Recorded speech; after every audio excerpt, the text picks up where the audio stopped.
أعوذ بالله من الشيطان الرجيم. بسم الله الرحمن الرحيم.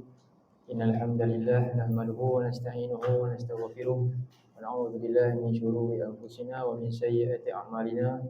من يهده الله فلا مضل له ومن يضلل فلا هادي له. أشهد أن لا إله إلا الله وحده لا شريك له وأشهد أن محمدا عبده ورسوله. اللهم انفعنا بما علمتنا وعلمنا ما ينفعنا وزدنا علما. سبحانك لا علم لنا إلا ما علمتنا إنك أنت العليم الحكيم. رب اشرح لي صدري ويسر لي أمري واحلل عقدة من لساني يفقهوا قولي. Amin ya rabbal alamin.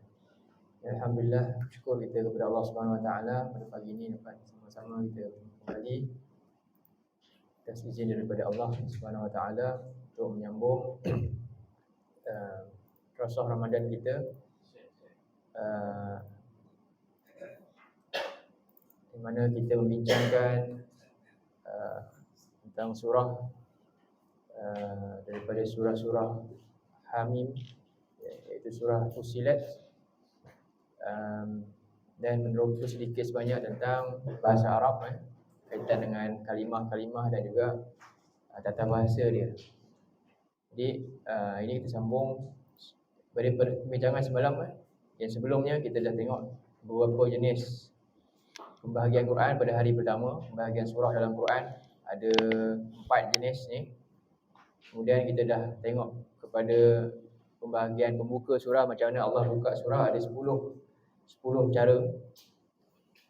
Dan info ringkas tentang surah ini, beberapa info dia, maklumat surah sebelum kita nak jelajah segala maklumat yang ada di dalamnya. Dan kelebihan keutamaan surah-surah ini, Al-Hamim, yang ada 7 tu, ini kita dah bincangkan. Dan juga penamaan surah dan sebab penurunan surah ni. Sebab ni penting untuk kita faham tentang surah ni, intipati surah ni. Ini sangat berkaitan dengan apa yang kita baca dalam hadis daripada Jabir bin Abdullah ni, yang mana berlaku perdebatan di antara Utbah bin Rabi'ah dengan Rasulullah. Jadi ni hadis ni boleh tengoklah dalam nota yang ada, dan dia akan kongsi secara PDF ni. Okay, dan tema-tema surah ni kita dah bincang, ada 7 yang saya tunjukkan juga dalam nota tu. Dan kita masuk ayat pertama pada hari yang ke-2 tu, Hamim. Kita dah bincangkan apa itu huruf muqatta'ah dan perbezaan di antara ayat muhkamat dan mutasyabihat. Kemudian semalam kita bincang ayat yang kedua, iaitu tanzilun. Faedah pada perkataan tanzil, di mana tanzil ni adalah membawa makna apa, penurunan secara beransur-ansur. Dan beberapa hikmah daripada itu ada, kita beri 7 poin. Tujuan Quran ni terus beransur-ansur, apa faedah dia, ada 7 perkara yang saya kongsikan semalam. Baik, jadi hari ini kita sambung kepada seterusnya. Kita baca balik ayat ni, sambung ayat 2 ni. A'udzu billahi minasyaitonir rajim. Tanzilum minar rahmanir rahim. Jadi macam mana kita nak terjemah? Cuba terjemah balik. Ini lagi alamak ya. Adalah satu penurunan. Ni dia. Daripada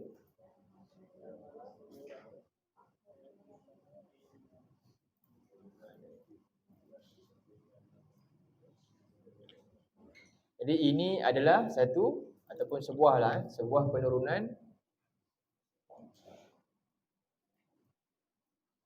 daripada penurunan apa ni? Tambah kat sini. Secara beransur-ansur. Secara beransur-ansur. Sebab apa kita tahu beransur-ansur? Makna semalam kita dah tahu dia daripada wazan. Apa dia? fa'ala. Nanti kita buat lagi. Ada tak dapat? Dapat tak latihan tu? Okey, kita buat ringkas je nanti. Okey. Jadi kan tu muncul makna ni. Jadi sekarang ni kita nampak ada kurungan ni sebenarnya tata bahasa. Kemudian yang ni pun saya buat kurungan Yang kurungan ni sebenarnya. Maha Pemurah. Kemudian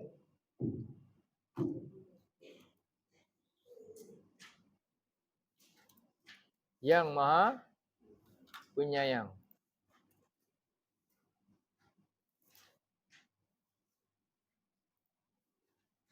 Okey, Yang Maha Pemurah, Yang Maha Penyayang. Jadi perkataan yang juga ada membawa maksud tata bahasa juga. Okey, cuba kita tengok. Jadi adalah ni tata bahasa dia ni maknanya ini adalah dia punya subjek. Tanzil ni adalah dia punya predikat, dia punya khabar dia. Jadi tanzilu ni khabar. Betul terjemah adalah Jadi kita tengok kalimah makna selepas dia adalah sebuah penurunan adalah khabar. Subjek dia mana? Mubtada dia mana? Ini ni. Ini ni mana tak nampak kat sini. Tak ada hazah sini sebab dia memang tak nampak Baik. Kemudian sebuah penurunan kita terjemah kurungan secara beransur-ansur. Kenapa secara beransur-ansur? Sebab wazan tanzilu ni memang makna dia macam tu kan. Semalam kita bincang nazzala tu secara beransur-ansur. Jadi dengan kita belajar bahasa Arab, kita masukkan apa yang kita belajar tu secara praktik dalam pemahaman terjemahan kita. Itulah yang kami buat kajian tu. Dan min apa? Daripada Ar-Rahman. Jadi Ar-Rahman ni maksud dia Maha Pemurah. Maha Pemurah. Kita akan bincang dua nama ni. Maha Pemurah. Kenapa dia yang? Jadi yang ni sifat dia. Saya bagi latihan i'rab tu nanti tu. Kita tulis kat situ nanti. Yang ni dia punya sifat.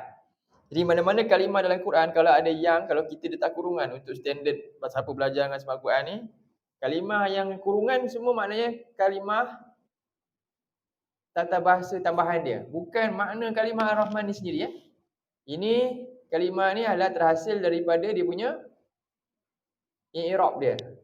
I'rab dia. Okey. Daripada Yang Maha Pemurah, Yang Maha Penyayang.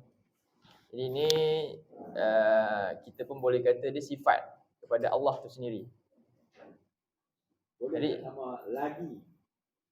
Kalau kita nak mafhum kan lagi je lah. Yang Maha Pemurah, lagi Maha Penyayang, lagi Maha Rezeki, lagi sebenarnya dia mewakili yang tu. Lagi tu yang seterus-terusnya tu sebab dia dah mewakili yang, dia tak sebut yang dah lah. Tapi kalau ikut betul-betul masih lagi yang lah. Yang ni rujuk pada sifat. Sifat siapa ni?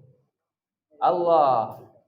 Sebenarnya ada minallahi rahmanir rahim lah. Rujuk pada Allah. Tapi nampak Allah tu tak? Tak nampak dah juga, sama juga. Jadi yang ni rujuk pada sifat kepada Allah tu sendiri. Allah dia tak sama sebab dah maklum juga. Macamlah juga ini ni tak ada sebab dah maklum. Jadi sebenarnya boleh daripada siapa kurungan ni? Tersembunyi ni Allah lah yang dimaklum dah. Yang sifatnya Maha Pemurah. Ni maknanya ada berapa sifat? Kenapa tahu dua sifat? Sebab ada dua yang.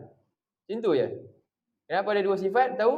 Sebab ada dua yang kat situ. Itulah salah satu lagi. Jadi sifat Allah yang Maha Pemurah, yang Maha Penyayang lah.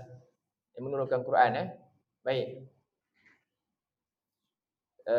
Sekarang kita nak tengok.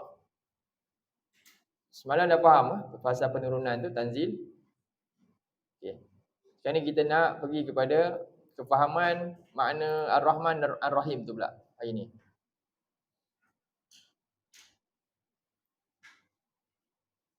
Fahaman Ar-Rahman Ar-Rahim. Jadi memahami makna kalimah Ar-Rahman dan Ar-Rahim. Memahami makna kalimah Ar-Rahman dan Ar-Rahim. Tengok. Jadi kalimah Ar-Rahman dan Ar-Rahim di dalam ayat ini merupakan dua sifat bagi Allah. Itu tadi dua sifat bagi Allah. Terdapat gabungan penyusunan yang sama di dalam beberapa surah lain. Jadi sifat gandingan Ar-Rahman Ar-Rahim ni dalam Quran ada beberapa surah lain. Tapi kadang-kadang Ar-Rahman Ar-Rahim ni tak semestinya mesti gabung dua. Kadang-kadang dengan sifat yang lain juga. Kadang-kadang ada dengan sifat lain. Ghafurun Rahim pun ada. Tapi dalam ayat ni macam surah 2, 163, 59 ni dan 22 ni juga gabungan yang sama. Kalau kita tengok surah 2, 163 contohnya, ditutup juga dengan sifat Allah Ar-Rahman Ar-Rahim. Surah 2 ayat berapa ni? 163.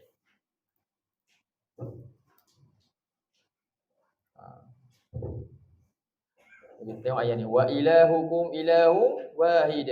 Dan ilah kamu, Tuhan kamu, dia adalah Tuhan yang satu. Jadi dari mana kita faham sebenarnya yang ni kan, Ar-Rahman Ar-Rahim yang kita baca tadi tu ada Allah kat situ. Macam mana kita tahu ada Allah kat situ? Saya kata tadi dengan confidence, saya kata ni ada Allah sebenarnya. Kenapa? Cuba tengok ayat yang kita sekarang tengok. Ayat yang sama tu kan, gabungan tu. Huwa ni rujuk pasal apa? Allah, sebab ada ilah kat sini. Huwar Rahmanur Rahim. Tidak ada ilah melainkan dia. Dia ni rujuk pada Allah, ilah ni. Dialah Ar-Rahman Ar-Rahim. Jadi ayat ni ada huwa kat sini. Tapi dalam ayat tu tak ada. Hakikatnya memang ada je. Tak semestinya nak letak ataupun kadang-kadang letak, kadang-kadang tak letak. Dialah yang Maha Pemurah lagi Maha Penyayang. Ni pertamalah. Contoh ayat ni. Dalam ayat lain lagi, surah 59 ayat 22. 59 ayat 22. Fussilat. Fussilat. Al-Hasyr. Al-Hasyr. Sama juga. Ini lagi jelas. Memang huwa tu siapa? Allah. Tengok ayat ni. Kita baca. Huwallahu alladhi la ilaha illahu.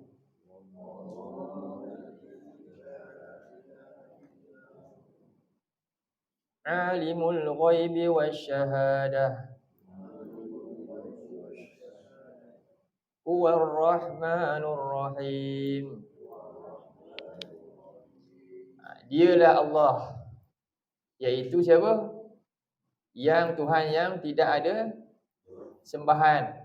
Tuhan, ilah yang berhak untuk diletakkan ibadah pengabdian diri, melainkan hanyalah dia. Jadi huwa ni rujuk pada siapa? Allah. Kemudian alimul ghaibi wasyahadah.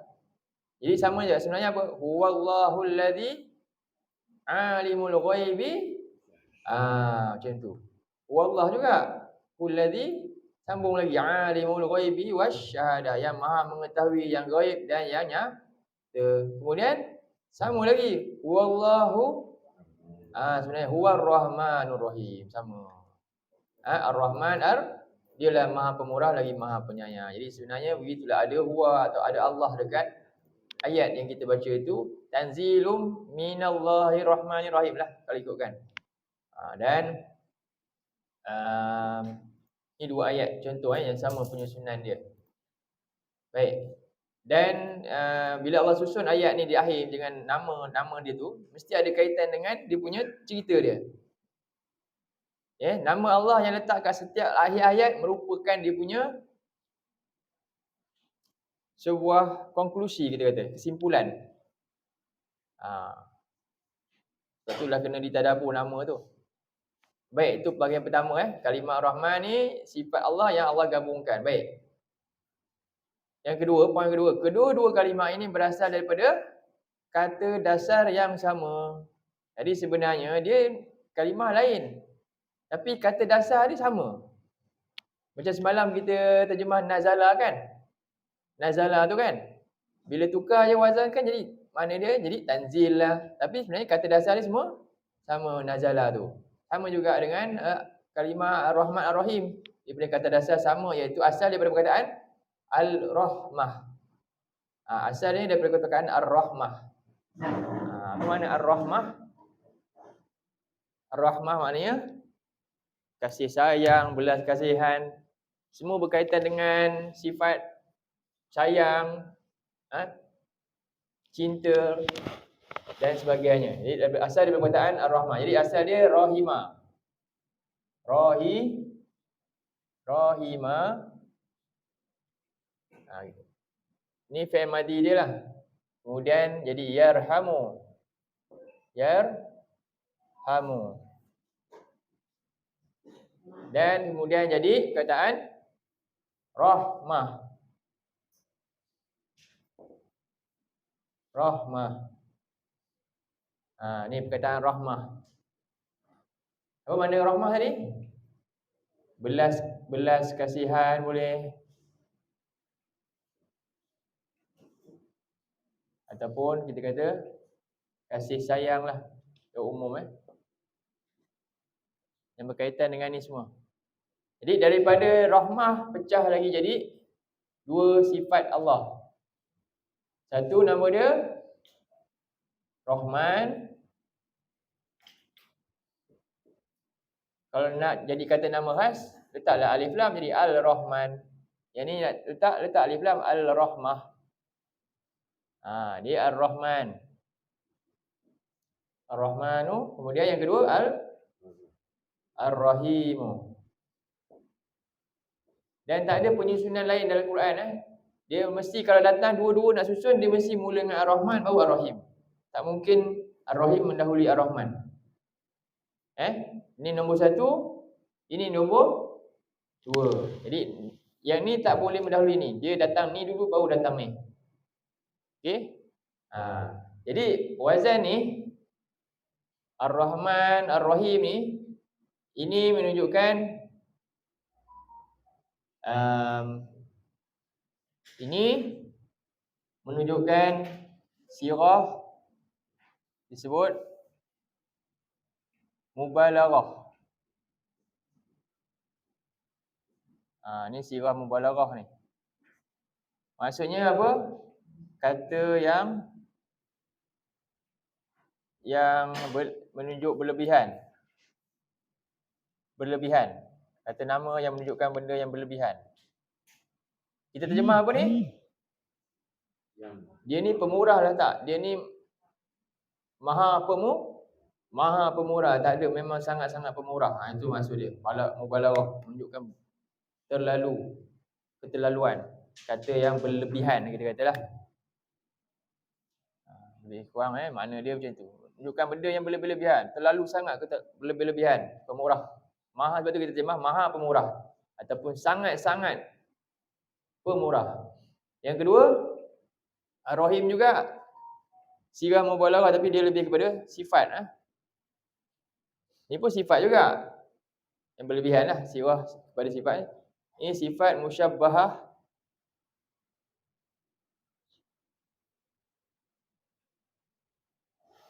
Sama juga, menunjukkan berlebihan juga, sifat. Sifat yang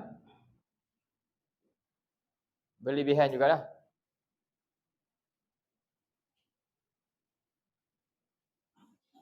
Berlebihan. Jadi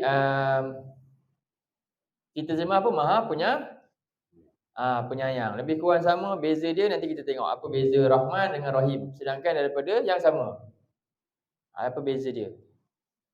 Okey.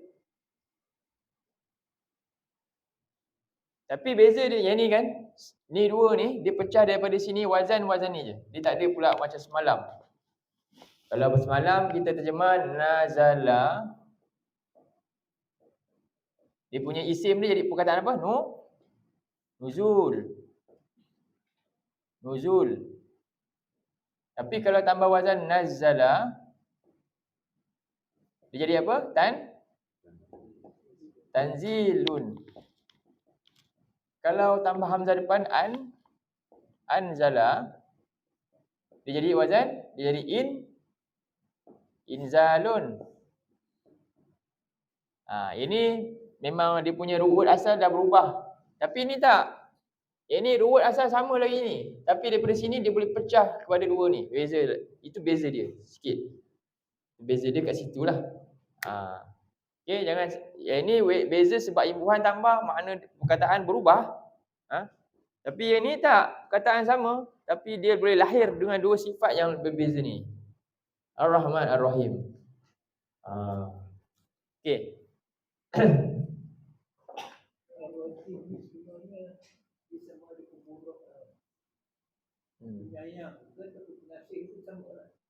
Itulah, kita ada beza tak penyayang dan pengasih? Sama, penyayang pengasih lebih kurang sama lah, pengasih.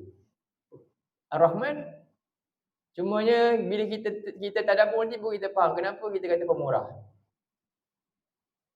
Bila sebut pengasih sama dengan penyayang. Okey, sekarang tengok Ar-Rahman kita terjemah pengasih kan? Yang ni terjemah Maha Penyayang. Lebih kurang sama tak? Sama. Pengasih penyayang berkaitan dengan apa? Sayanglah. Tapi pemurah sama tak dengan penyayang dengan pengasih? Pemurah. Ada orang dia pemurah tapi dia tak penyayang. Faham? Ada orang penyayang tapi tak pemurah. Faham tak? Contoh macam kita nampak ada orang, kita orang kaya ada pengemis datang depan rumah. Pengemis tu datang depan rumah kita. Dia buat apa? Jadi dia pun bagi makanan. Dia bagi makanan, lepas tu dia biarlah makanan, lepas tu pengemis tu ambil makanan, belah lah. Besok datang lagi, dia pun pemurah bagi makanan lagi. Sampai bila-bila pun macam tu. Itu penyayang tak? Nampak macam penyayang tapi tak, dia hanya pemurah je. Kalau dia sayang, dia buat apa? Jom duduk dengan saya. Dia bagi makanan. Dia ambil pengemis tu duduk sekali dengan dia macam rumah dia juga. Duduk, buatlah apa nak, duduk sekali. Sama tak sifat tu? Tak sama. Ada orang dia mampu buat tu je, ada orang dia tak mampu buat tu. Jadi kat situlah, sebab itulah pemurah dia takkan, penyayang ni takkan datang dengan sebelum pemurah. Faham tak? Saya kata tadi, yang ni tak boleh mendahului yang ni. Orang tu kalau pemurah dia boleh tambah jadi penyayang. Kalau orang tu penyayang, dia mesti pemurah punya. Tak mungkin orang penyayang tak pemurah. Betul? Tapi ada orang dia hanya pemurah je tapi tak penyayang. Faham?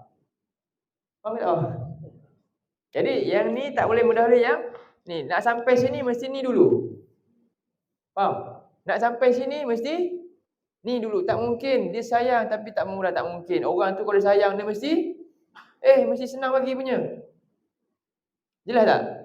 Sebab tu tak mungkin sifat ni mendahului yang ni dulu. Dia mesti ni baru sampai sini. Faham? Boleh? Clear ke tak clear? Jangan macam soalan tadi. Siapa tanya soalan tadi? Ya.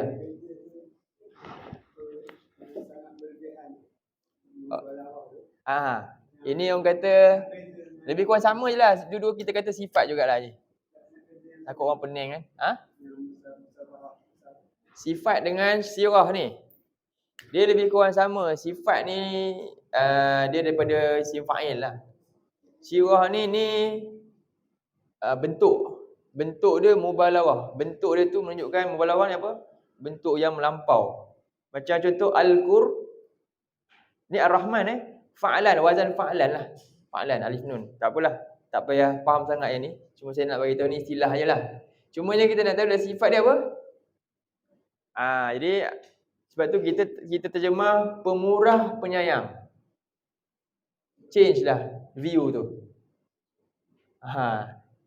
Ubah dah dia punya maksud dia sebab kita dah tadabbur benda ni. Kita tahu Rahman ni maksudnya pemurah. Dan pemurah tu dia akan, siapa yang pemurah lama-lama dia boleh lahir lagi dalam lagi lah. Penyayang tu lah. Dan Allah ni maha sempurna dalam dua-dua hal ni. Takkan manusia boleh buat dua macam ni lah. Okey. Jadi yang mana yang lebih besar? Pertama lah. Okey, jadi kita tengok sekarang ni. Cuba tengok surah 6 133. Surah 6 133.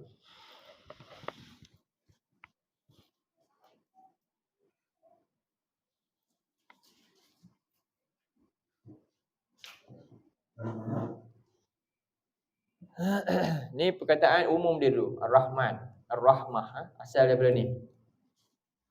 A'udzu billahi minasyaitonir rajim.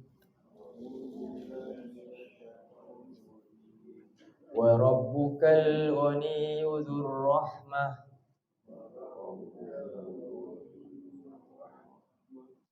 In yasha yuzhibkum wa yastakhlif min ba'dikum ma yasha.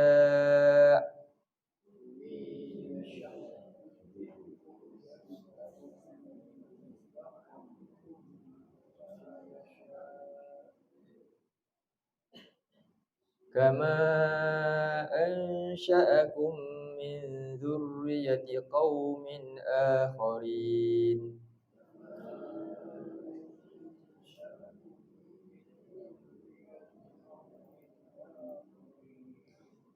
Tengok. Dan Tuhan yang mencipta engkau, Tuhan engkau, Allah kata apa? Al-Ghani. Maha apa ni? Kaya. Jadi kaya ni dekat dengan yang mana? Penyayang ke pemurah? Tahu? Tuhan engkau ni dia maha kaya dan dia pemilik rahmah. Maknanya apa? Dari sudut pemurahnya tu. Dia kaya dan sangat pemurah. Segala-gala Allah bagi. Putus ni. Internet. Jadi Allah di sini mana apa? Allah nak kata benda ni maknanya Allah kecualikan ke tak? Kenapa pemurah Allah ni hebat? Sebab dia bagi semua. Jadi sebab itulah kat sini boleh ambil makna dua ni. Ar-Rahman ni kataan Ar-Rahman dia pakai rahmah tadi kan? Ar-Rahman dia adalah maksudnya Ar-Rahmah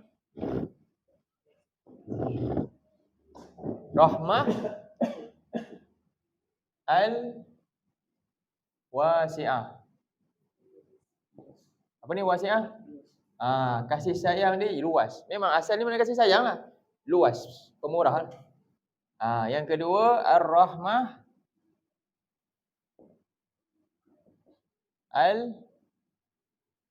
Al-Ammah.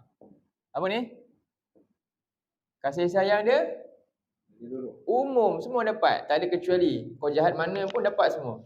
Firaun dapat tak? Dapat tak kekayaan Allah tu? Dapat, bahkan lagi kaya daripada kita tak? Korun dapat? Dapat. Allah pemurah. Pemurah dia tu luas dan semua kena. Semua dapat. Tak ada pilih bulu kita kata. Itu nama dia Rahman. Jadi selama ni kita baca Bismillahirrahmanirrahim, perasan tak benda? Bismillahirrahmanirrahim.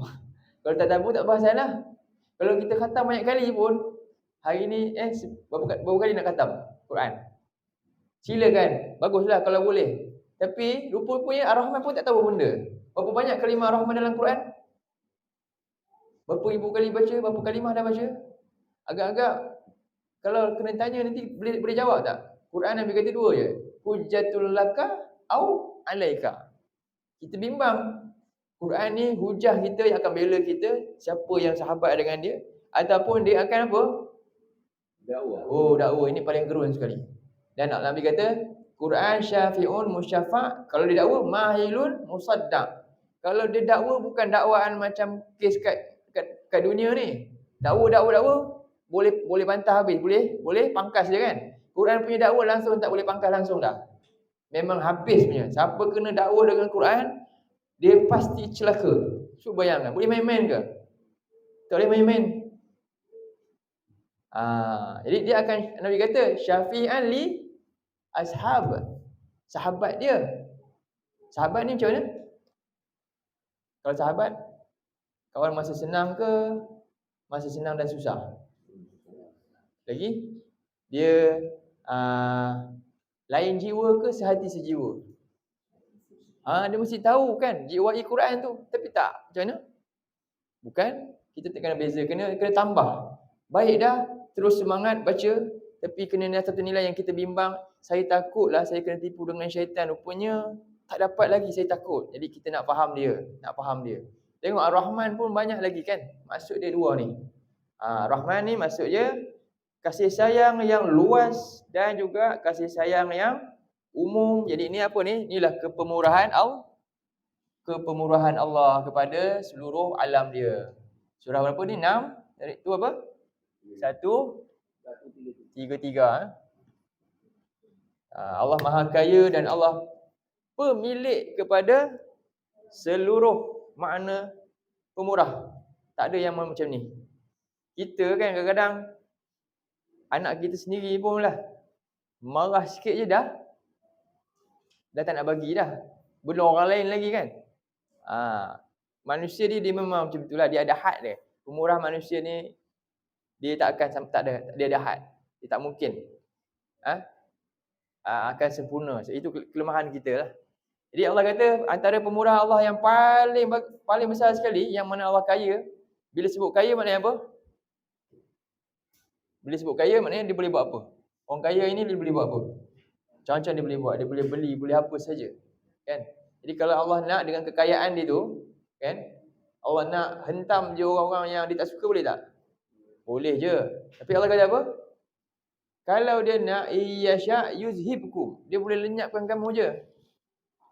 Dia boleh lenyapkan kamu dan dia boleh ganti kamu sesudah kamu ni apa yang dia nak. Sebagaimana sebelum kamu tak ada, dia yang adakan kamu. Dan daripada zuriat kaum yang lain. Jadi dia punya kaya Allah ni, kamu pun dia punya juga kan. Baik, itu yang pertama lah. Tengok ayat yang satu lagi.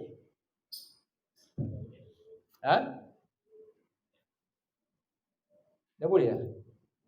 Ayat dia dah, tadi, hantar rekod kan. Join from browser. Dia buka balik kan. Sekejap Zoom stop pun dia still running tak? Video.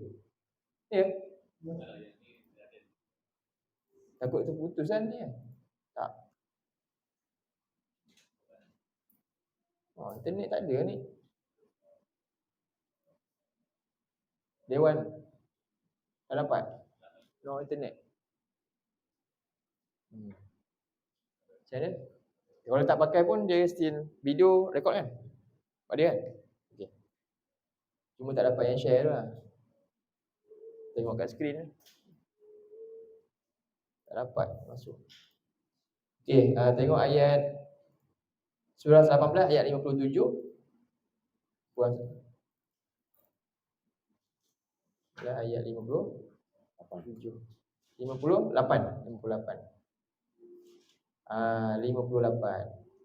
Jadi dia sangat berkait rapat dua ni. Allah kata tadi Ghani, sekarang ni Ghafur. Jadi Ar-Rahman,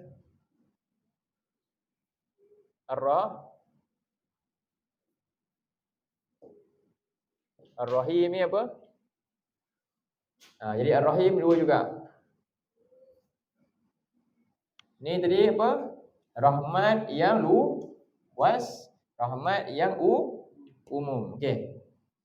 Ar-Rahim rahmat juga. Ar-Rahmah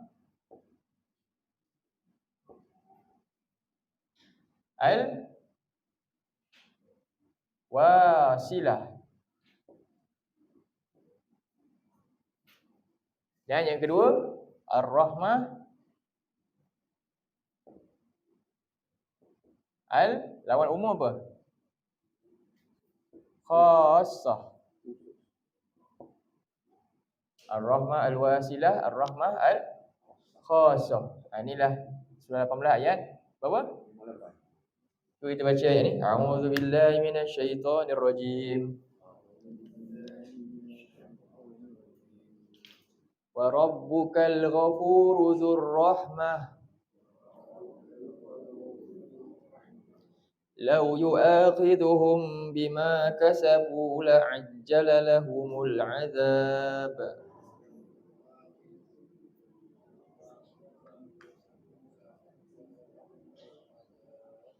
Bal lahum maw'idun lan yajidu min dunihi maw'ila.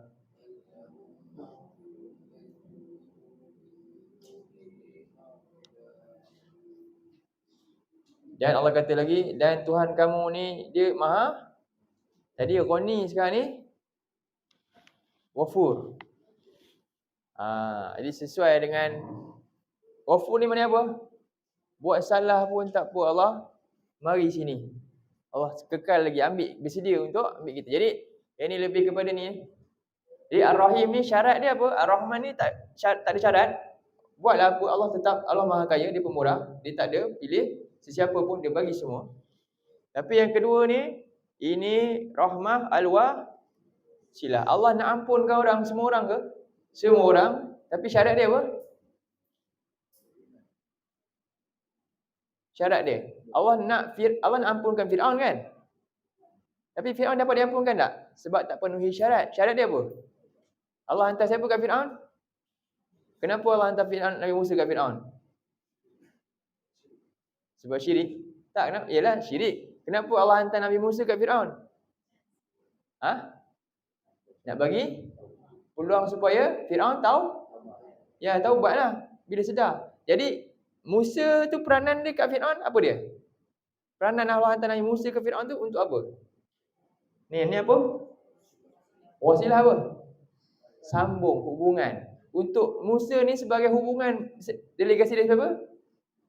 Dia sebagai Rasul, utusan Allah. Allah nak sambung hubungan dia dengan Fir'aun tu melalui Musa tu. Syarat nak dapat yang ni, penyayang Allah, mesti ada hubungan dengan dia. Dapat yang ini. Baru sempurna tak? Baru sempurna. Maka seolah Allah, tadi kan orang tu duduk rumah. Orang miskin tu kan.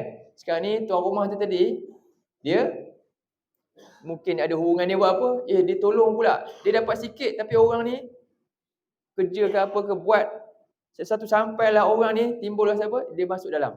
Jadi bila dapat hubungan dengan Allah tadi, seolah masuk dalam tu, Allah bagi masuk mana? Masuk syurga juga. Begitulah ada hubungan. Syarat yang kedua, nak dapat yang ni mahal lagi daripada yang ni. Jadi mana lagi mahal yang ni ke ni? Yang ni lah. Tapi yang ni umum. Semua orang dapat yang ni. Tapi belum tentu semua orang dapat yang ni. Nampak tak? Belum dapat yang ni. Yang ni syarat dia, kasih sayang yang ada hubungan. Jadi kita mesti buat hubungan dengan Allah. Taat dia, ikut arahan Rasul dia, ibadah kepada dia, jangan syirikkan dia, baru dapat penyayang ni. Dan yang kedua, rahmat ni sifat dia umum ke khusus? Khusus. Tak semua dapat, mahal. Inilah dia. Inilah maksud Ar-Rahman Ar-Rahim. Beza tak? Nampak tak? Clear tak beza simple ni? Saya duk fikir macam mana nak bagi make it simple. Inilah yang paling simple, yang jelas pada saya lah. Jelas tak? Apa maksud Ar-Rahman? Kasih sayang ataupun rahmat yang menyuruh, maksudnya dari sudut kepemurahan Allah tu. Dan juga umum, semua dapat tak kecuali. Orang tu buat jahat macam mana pun dia dapat juga. Tapi dapat tu dengan kasih sayang tak? Tak, Allah tak suka. Memang Allah bagi Fir'aun, Allah bagi harta kat dia, tapi dia buat apa dengan harta? Dia syirikkan Allah. Adakah Allah sayang kat dia? Sebab tu kita sesuai tak nak kata pengasih? Tak sesuai. Lepas tu makna dia pemurah. Dah faham sekarang? Faham tak? Penting tu belajar tu. Baru makna dia pemurah. Ni pemurah Allah kat semua. Orang sejahat mana pun dia. Dia ni siapa? Abu Jahal. Allah pemurah tak kat Abu Jahal? Kalau tak, Abu Jahal tak dapat anak ramai, tak dapat harta, tak dapat hidup pun. Tapi Allah pemurah. Tapi bukan bermakna Allah sayang kat Abu Jahal. Faham? Allah pemurah kat Abu Jahal. Bukan bermakna Allah sayang dia. Abu Lahab juga sama. Kan? Fir'aun, Qarun juga sama. Bukan makna Allah, jadi tak sampai sini. Sebab tu kita kata ini pemurah. Pemurah ni semua orang boleh bagi. Tapi saya memang bagi kat awak, bukan saya sayang awak. Beza kan? Itulah. Boleh faham dah? Jadi Quran ni turun daripada Yang Maha siapa? Dua-dua ni. Kita nak satu je ke nak dua-dua? Nak dua-dua. Kalau dapat satu ni, untung ke rugi lagi? Rugi, bahaya yang ni. Mesti dapatkan dua-dua. Sekarang ni sebab tu kita tengok sambungan dia. Apakah maksud pemurah dan penyayang Allah ni? Rahmat ni. Okey. Apa maksud pemurah Allah yang paling besar yang mula? Okey. Tengok pada kita punya nota. Dia fahamlah dua ni. Kedua kalimah ni berasal dari kata dasar yang sama, iaitu rahmah, yang maksud dia kasih sayang. Tapi dalam surah 6:1-3 dari sudut Ghaniyu Allah Zur Rahmah.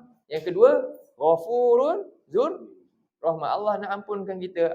Contohnya, Allah dah bagi macam-macam kat kita. Kita buat khianat dengan banyak perkara. Kan?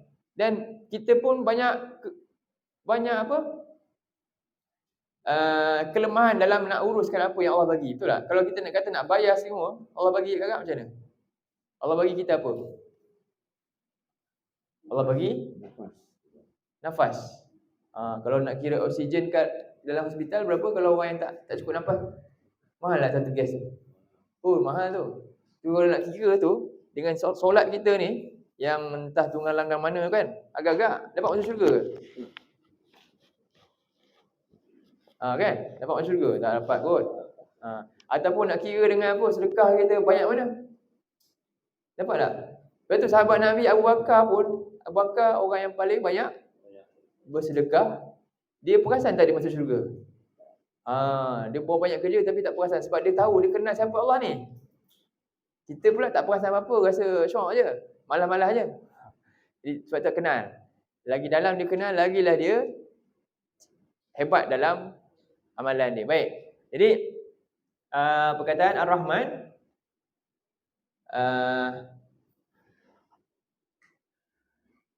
yang dimaksudkan pertama Al-Quran. Cuba tengok. Jadi kita ingat, pemurah Allah yang paling utama, yang pertama ialah Quran. Saya buat point je sini. Ni semua 1, 2, 3, 4, 5, 6. Cukup kerangka 6 ni. Jadi rahmat Allah yang besar sebenarnya Al-Quran. Itu nombor 1. Kenapa Quran?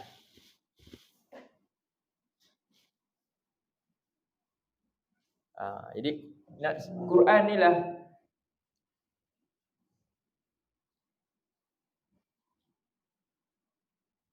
penyudah atau penyempurna kepada seluruh rahmat. Quran penyempurna kepada seluruh rahmat. Cuba tengok ayat surah 55 ayat 1 hingga 2. 55 1 hingga 2. A'udzubillahi minasyaitonirrajim. Bismillahirrahmanirrahim. Ar-Rahman 'allamal Qur'an. Jadi Allah yang Maha Pemurah. Kat sini tengok dia terjemah betul, pemurah. Ini rahmat dia melimpah ruah. Ar-Rahman 'allamal Qur'an. Apa maksud dia? Yang Maha Pemurah. Apa pemurah Allah yang paling tinggi sekali? Allah sebut ni pertama dulu. Iaitu apa? Allah ajarkan Quran. Macam mana cara Allah ajar Quran? Macam mana Quran ni Allah ajar kat kita? Allah turunkan dulu, kan? Lepas tu Allah utuskan Rasul. Cuba tengok surah 2 ayat 185.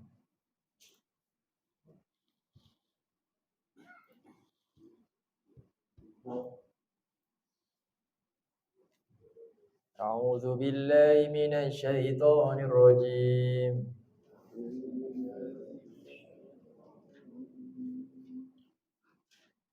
Syahrul Ramadan alladzi unzila fihi al-Qur'an hudan lin-nas.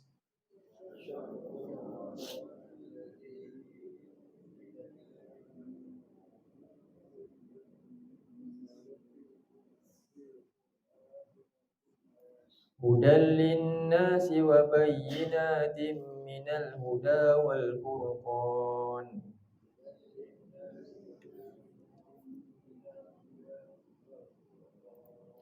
Syahrul Ramadan, pada bulan Ramadan. Jadi kita nak faham ni.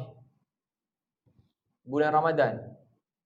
Jadi Allah Mahfuz ni, Quran daripada Allah Mahfuz turun sekaligus satu malam tu bulan apa?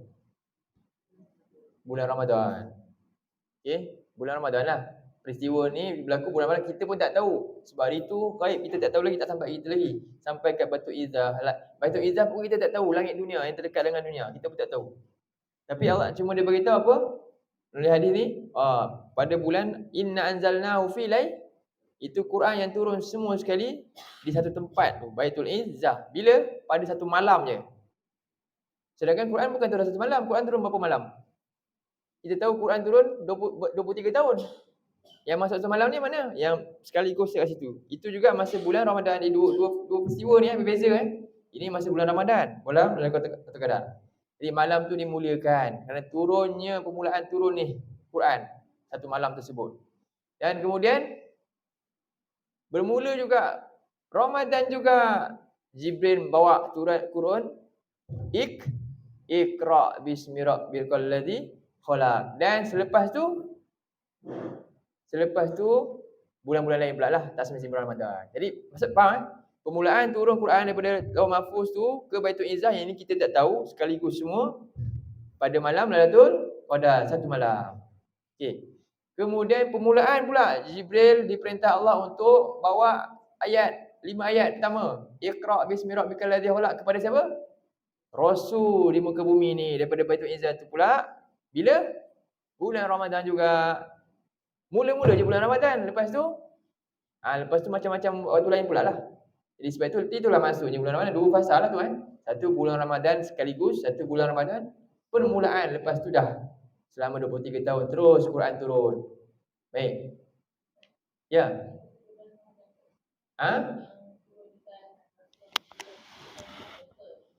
Itu khilaf lah pandangan. Tak. Bukan 17. Yang kita faham malam Lailatul Qadar bila?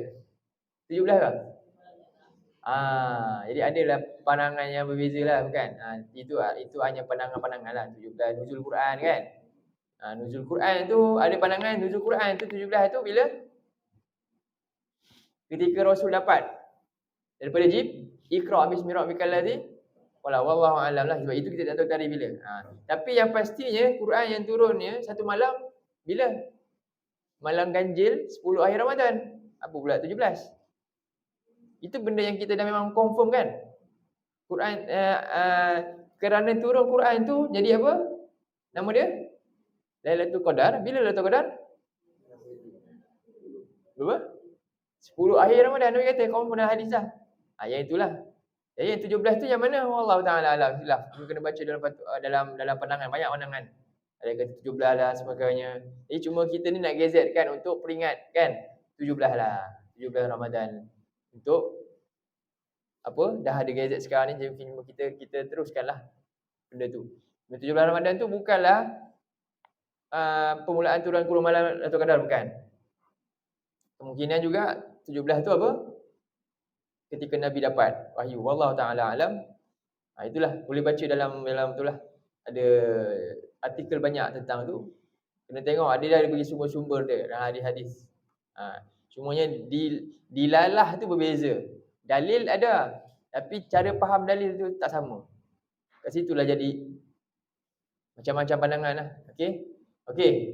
Nanti kita tengok sikit tentang isu benda tu, isu dalil tu. Okey. Jadi pertama Quran ni turun, Allah kata apa? Pada permulaan bulan Ramadan ni diturunkan Quran, permulaan turun Quran. Jadi dua lah. Satu ketika Lauh Mahfuz turun ke Baitul Izzah tu, satu malam, nama dia Lailatul Qadar. Dan yang kedua, Jibril bawa turun Quran kepada siapa? Wahyu kepada Rasulullah juga pada bulan Ramadan. Baik. Jadi permulaan bulan Ramadan ni permulaan allazi unzila fihil Quran, diturunkan padanya Quran. Apa fungsi Quran? Ada tak sebut qira'atan linnas? Hudan ni masdar kan? Masdar daripada kata apa? Hada yahdi hudan. Hada yahdi itu hudan. Okey, ni Quran, fungsi Quran Allah nyatakan jelas dalam ayat tu. Kalau baca ni qara'a yaqra'u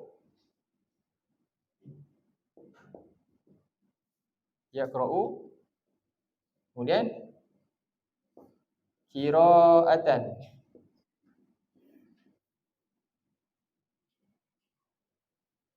Okey? Jadi sekarang ni kalau kat sini sepatutnya letak masdar apa?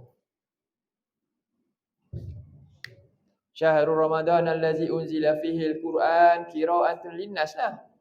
Untuk manusia baca. Kan? Kita nak baca je.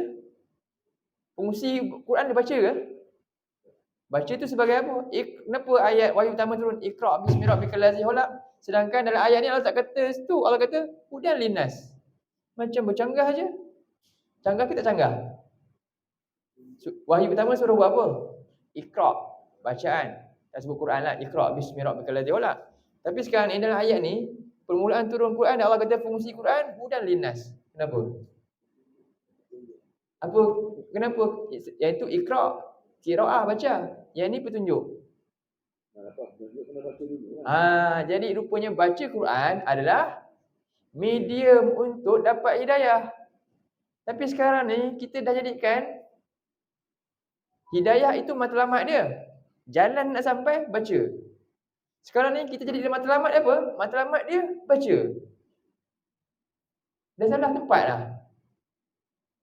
Dah salah tempat. Faham? Jelas tak ni? Baca Quran kita nak ni medium, wasilah. Tahu wasilah? Semalam kita jadi qiraah, kenapa kita kena baca sungguh-sungguh Quran? Kerana ia sebagai wasilah. Allah suruh kita cari wasilah semalam. Antara medium juga banyak baca Quran ni. Wasilah. Ni wasilah. Medium dia. Jalan dia.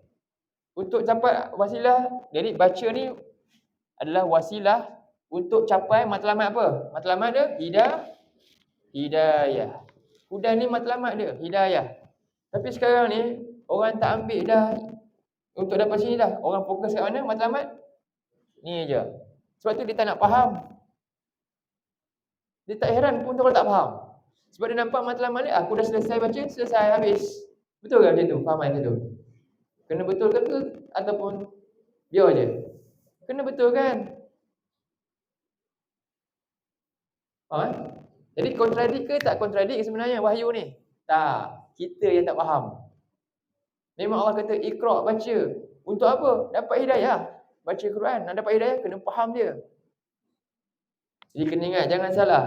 Qiraah wasilah. Sedangkan huda ni apa? Huda ni dia punya ghayah. Ghayah dia huda. Matlamat dia nak dapat ni. Jalan dia baca. Itulah maksud dia. Faham? Jadi simple ayat ni. Inilah rahmat Allah yang besar. Apa rahmat dia? Allah turunkan Quran nombor 1. Okey. Jelas ikut.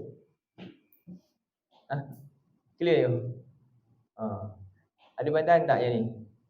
Tak. Sebenarnya baca je kita cukup. Ke macam mana?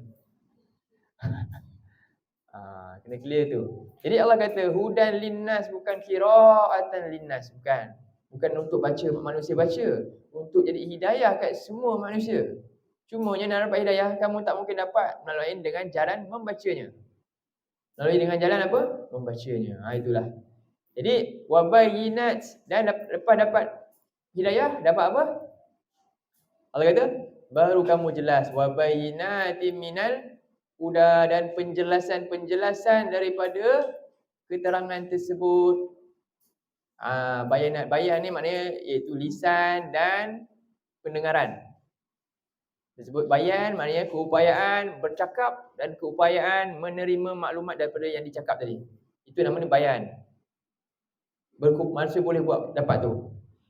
Dan bila manusia dapat bayan, cakap dia jadi elok, dengar pun dengar yang elok. Akhirnya dia hidup di atas furqan. Dia hidup di atas garisan yang jelas. Yang ini hitam, ini putih. Ini hak, ini batil. Dia jelas. Nak dapat sampai sini, kena buat apa? Baca Quran. Sebab tu nama sendiri pun nama Quran. Nama di sini memang kena baca. Tapi tujuan baca untuk dapat hidayah. Kenapa kita usaha-usaha dapat hidayah? Supaya hidup kita jelas tujuan hidup. Kenapa kena tujuan hidup jelas? Supaya kita dapat membezakan mana betul, mana salah, jalan masuk syurga, jalan ke neraka, jelas. Itulah kena belajar. Nampak tak? Jadi sebab itulah Allah pun bagi kita satu jadual yang tak boleh kita lari. Wajib. Bulan Ramadan. Kan? Allah bagi kita latihan bulan Ramadan. Sebab tu kita perlu madrasah. Ini adalah universiti kita yang khas. Allah yang buat. Allah khaskan Ramadan adalah universiti kamu. Sebab bulan lain memang kamu susah. Bulan Ramadan. Tapi alangkah ruginya orang bulan Ramadan juga dia nak baca je. Tapi makan banyak. Dia lebih banyak makan. Tapi tak faham juga. Keluar sama je lah. rugi. Tak nak macam tu. Jadi sebab itulah kita kerana istimewa je bulan Ramadan juga, kan? Perkataan Quran yang pertama dalam Quran kalau kita baca dalam surah Fatihah, kat mana jumpa? Daripada surah Fatihah, perkataan Quran yang pertama ada tak? Kat mana jumpa perkataan Quran pertama? Saya cari Quran.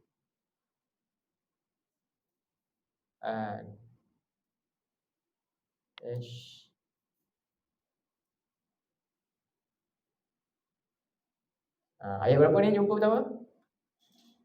Surah yang kita sedang baca ni. Syahrul Ramadan alladzi unzila fihi. Apa hikmah daripada tu? Maknanya bila setiap kali kita kata Quran, kita akan baca balik dan kita akan jumpa perkataan Quran balik semula kat mana? Kat bulan Ramadan. Seolah-olah apa dia? Apa faedah ni? Jadi siapa yang rajin baca dia pusing tu kan? Dia akan jumpa kalimah Quran yang pertama setiap kali. Cinta pandang pertama dia dekat ayat ni. Seolah Quran ni sentiasa refresh. Habis je pusing balik, jumpa bulan Ramadan, Quran balik. Bulan Ramadan, Quran. Jadi kita kena, Allah nak pasangkan kat jiwa kita, bulan ni Quran yang paling kita kena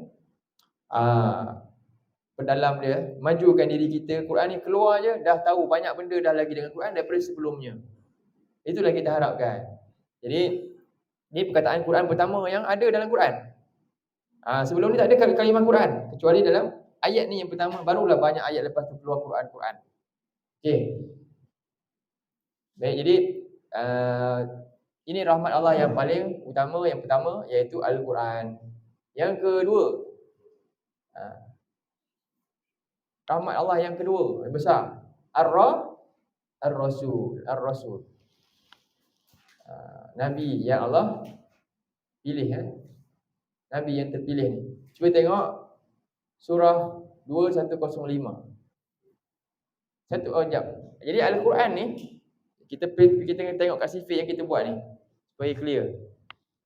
Jadi Allah kata Quran untuk semua manusia, dia kaitan dengan ayat mana? Dia kata kalimah mana satu? Quran Allah bagi untuk semua manusia. Yang mana Ar-Rahman ke Ar-Rahim? Dah pandai dah. Kalau buat soalan boleh jawab lah. Antara sifat ni kan tentang ayat kenyataan. Al-Quran ni Allah bagi untuk semua manusia. Sifat Allah yang mana satu? Ar-Rahman, umum. Okey. Tapi bukan semua manusia dapat petunjuk Quran. Hanya orang yang ada hubungan dengan Tuhan, iaitu dia faham Quran, dia ikut apa Quran, Allah bagi tak kasih sayang dia pula. Baru dapat Ar-Rahim. Siapa yang dapat Ar-Rahim? Para Nabi, Rasul, orang-orang soleh. Orang yang syuhada. Sebab apa? Sebab mereka memang betul-betul berhubung dengan tali Allah. Tali Allah tu Quran tu lah. Jadi hari ni kita nak hubung dengan Tuhan kita, antaranya yang paling unggul Quran lah sendiri, Al-Quran. Jadi ini untuk ayat yang tu Syahrul Ramadan hudan linnas, itulah pemurahnya Allah kepada semua dengan beri Quran. Tapi Allah Ar-Rahim kepada siapa? 3 golongan ni. Pertama surah 2 ayat 2 dulu. Tentang Quran ni. Boleh tambah sikit dia Ar-Rahim tu kan. Allah ni pemurahnya, Allah dengan Quran ni, Allah penyayang. Allah pemurah dengan Allah beri Quran kepada semua. Tapi Allah penyayang dengan Allah beri Quran hanya kepada siapa? Orang yang ada hubungan dengan dia. Siapa? Al-Muttaqin. Surah 2 ayat 2. Sebab tu Allah kata dalam ayat ni, zalikal kitabu la raiba fihi hudan. Tadi hudan linnas, sekarang ni hudan khusus ke umum lagi? Linnas hudan tu umum. Muttaqin hudan tu umum ke khusus? Bila khusus Allah tu yang mana satu? Ar-Rahman ke Ar-Rahim? Dah pandai dah semua dah. Macam tu lah. Macam tu. Okey, Ar-Rahim. Beza kan? Ini sebab tu Allah bagi tahu ciri-ciri al-muttaqin, ni semua di bawah ni. Semua di bawah ni. Dan apakah maksud Ar-Rahim Allah? Allah bagi dia apa? Muflihun. Ulaika ala hudan min rabbihim wa ulaika humul, mereka akan berjaya di akhirat nanti. Baik. Ni Allah penyayang kepada golongan al-muttaqin yang ambil panduan Quran. Yang kedua, golongan buka surah 27 ayat 2 ni. Tengok Hudan wa busyra, Quran ni adalah petunjuk dan berita gembira untuk semua manusia ke untuk golongan tertentu je? Siapa golongan tu? Mukminin. Hudan wa busyra. Bukan linnas, lil mukminin saja. Faqat. Kan? Lil mukminin saja. Quran akan jadi petunjuk dan berita gembira hanya untuk orang beriman saja. Hidayah ni ada beza juga. Hidayah apa? Dan yang ke seterusnya, ini juga Ar-Rahman ke Ar-Rahim? Ar-Rahim. Dan yang terusnya ayat surah 31 ayat 3. Quran juga apa dia? Hudan wa rahmatan lil, hanya untuk orang yang muhsinin, yang kerja keras, sanggup berkorban untuk ikut perintah Allah ni. Surah 31 ayat. Ini 3 golongan yang dapat kasih sayang yang khusus daripada Allah, iaitu al-muttaqin, al-mu'minin, al-muhsinin. Jadi bila kita macam ni, kita kena faham semuanya ada tak perkataan hidayah? Ada tak perkataan hidayah dalam ayat kita semua ni? Yang ini tadi apa? 2, 1, 8, 5 kan? Hudan linnas. Yang ni pula hudan lil muttaqin, hudan lil mu'minin, hudan lil. Jadi petunjuk, tapi petunjuk tu dari kategori yang berbeza. Jadi hidayah ni ada 2. Satu hidayah yang disebut bayan. Bayan ni apa? Keterangan, penjelasan. Allah bagi penjelasan. Rasul datang untuk bagi penjelasan, keterangan atau penjelasan. Dan yang kedua, nama dia taufik.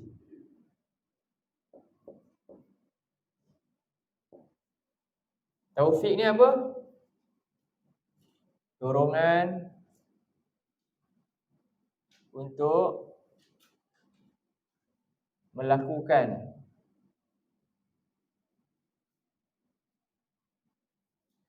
perintah.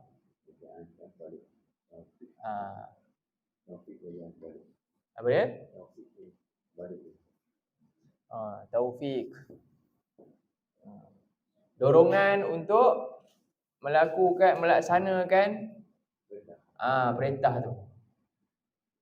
Dia nak ikut ke tak? Dia dah tahu dah, dapat penjelasan dah, tapi tak buat juga. Dia tak dapat taufik. Yang dapat taufik siapa? Orang yang bertakwa, beriman dan muhsinin. Kalau dia tak takwa, dengan Quran dia tak takwa, tak beriman, tak percaya, dia tahu mana betul, mana salah, tapi dia tak nak, dia tolak, dia tak dapat ikut, dia tak dapat buat. Ramai kita pun kadang-kadang begitu juga. Ada perkara-perkara yang kita tak dapat taufik, jadi kita kena doa pada Allah agar Allah bagi.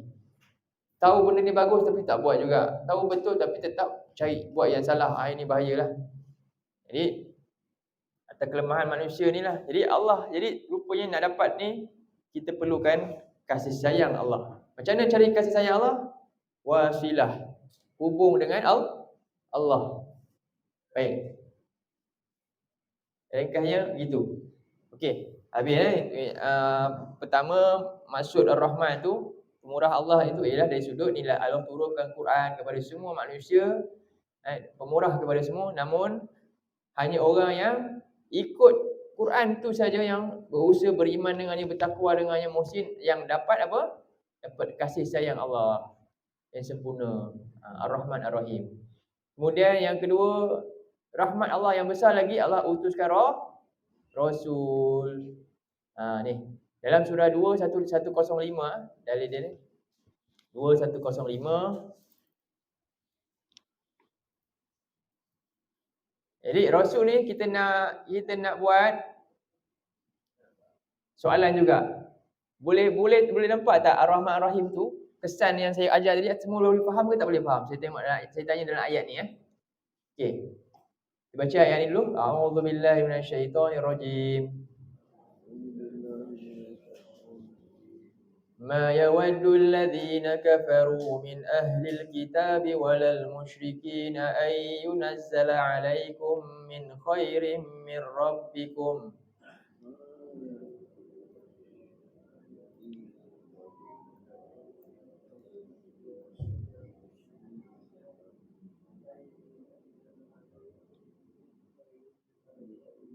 والله يختص برحمته من يشاء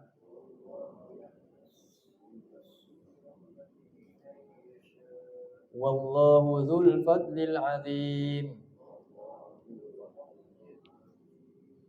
Tidaklah orang-orang yang ingkar daripada kalangan ahli kitab dan juga orang-orang yang musyrik ni suka apabila diturunkan ke atas kamu orang muslim, para sahabat Nabi dan orang muslim ni kebaikan dari Tuhan kamu. Apa yang turun, kebaikan yang turun? Al-Quran tu. Mereka benci betul bila saat mana Quran diwahyukan kepada Rasulullah dan para sahabat ikut. Mereka tak suka, ahli kitab tak suka, orang musyrik tak suka. Sebab itulah mereka usaha untuk perangi. Jadi Allah kata apa? Jadi ini wallahu yahtassu bi rahmatihi may yasha. Dan Allah dia mengkhususkan rahmatnya kepada sesiapa saja yang dia kehendaki.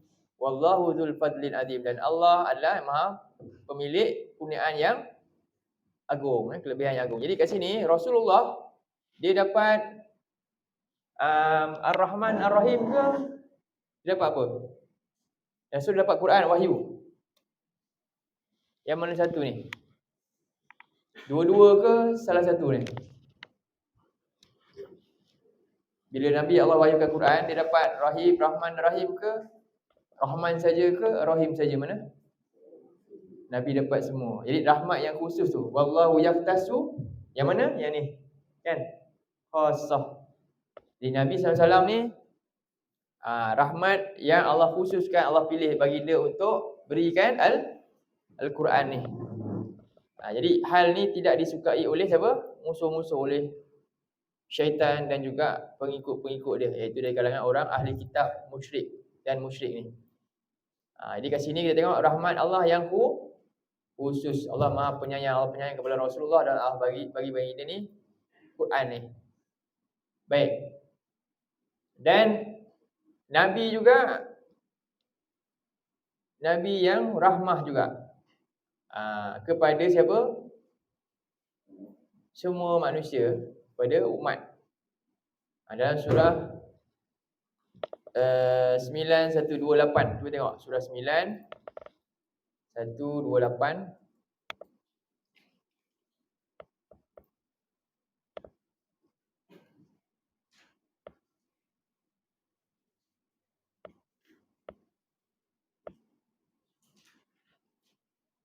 Rahmat Nabi ni macam mana? Rahman ke Rahim? Rahman ke Rahim Nabi? Rahman boleh? Tak boleh. Satu lagi makna Rahman yang saya lupa nak beritahu. Rahman ni juga pemurah Allah ni ialah apa? Dia bagi, kan? Dalam keadaan dia tak ada kepentingan sikit pun. Kita pemurah bagi, ada kepentingan ke tak? Ada. Dan kita tak boleh beri benda yang kita ada kepentingan.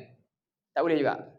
Kita boleh bagi benda, tapi kadang-kadang kita bagi benda yang kita dah tak ada kepentingan kat benda tu, kita pun bagilah ke dia, kan? Dan kadang-kadang kita nak kepentingan sesuatu lain kan? Kita nak. Ataupun benda yang kita ada kepentingan dengannya, kita tak mampu nak bagi. Tapi Allah, dua-dua tu tak ada. Allah bagi itu tanpa ada kepentingan apa pun. Allah bagi langit dan bumi ni, dia perlu ke tak? Tak. Itu juga maksud Allah Maha Pemurah tu. Jadi hal ni, bila sebut macam tu, sifat ni memang tak ada langsung pada makhluk. Hatta Nabi pun tak boleh. Tak boleh. Nabi ada isteri kan? Ada tak sahabat kahwin dengan isteri Nabi? Tak ada. Contohlah. Tapi yang ni boleh. Nabi penyayang kepada orang beriman. Kepada semua sebenarnya. Nabi suka. Nabi nak semua ikut hidayah. Sebab tu Nabi ada tak pilih kasih? Nabi sampaikan semua. Tapi Nabi pilih tak dengan siapa yang Nabi nak perangi, semua Nabi pilih lah. Tak semua Nabi akan berikan dalam beberapa bahagian. Dalam beberapa bahagian Nabi tak bagi juga. Sebab itu Nabi sifat ni ada pada makhluk. Contohnya dalam ayat ni. Laqad ja'akum, sesungguhnya telah datang, benar-benar telah datang kepada seorang rasul dari kalangan diri kamu sendiri, kalangan bangsa Arab tu dan juga dari kalangan manusia. Azizun apa? Sangat rasa berat. Alaihi ma'anitum, ke atasnya apa yang bakal kamu tanggung. Antaranya maksud dia adalah Nabi tahu azab sangat berat. Nabi tak nak kita tanggung tu. Yang kedua, harisun alaikum, dan Nabi sangat, haris ni tamak, nak kan ke atas kamu kebaikan, nak kita semua ikut dia supaya dapat masuk syurga. Dan ni bil mukminin, hanya kepada orang beriman je Nabi raufur menumpahkan belas kasih dia dan juga penyayang dia. Jadi rahim ni bukan Allah ni, rahim kat sini. Rahim ni duduk daripada siapa? Nabi. Rahim je boleh nisbahkan makhluk. Katanya dalam ayat ni nisbah rahim ni kepada Rasulullah. Tapi Ar-Rahman boleh tak? Special Ar-Rahman untuk Allah. Sebab tu ada surah Ar-Rahman. Ar-Rahman semuanya cerita nikmat Allah saja yang dia boleh bagi. Yang tak ada siapa pun boleh bagi. Jadi itulah beza lagi Ar-Rahman dengan Ar-Rahim. Dari segi Ar-Rahman tu, sifat tu khusus milik Allah. Namun Ar-Rahim terbuka. Dia terbuka kepada selainnya. Okey.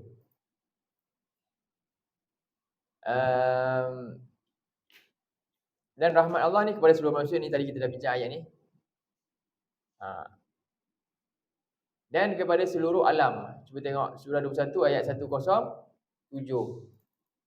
Nabi juga rahmat kepada seluruh alam.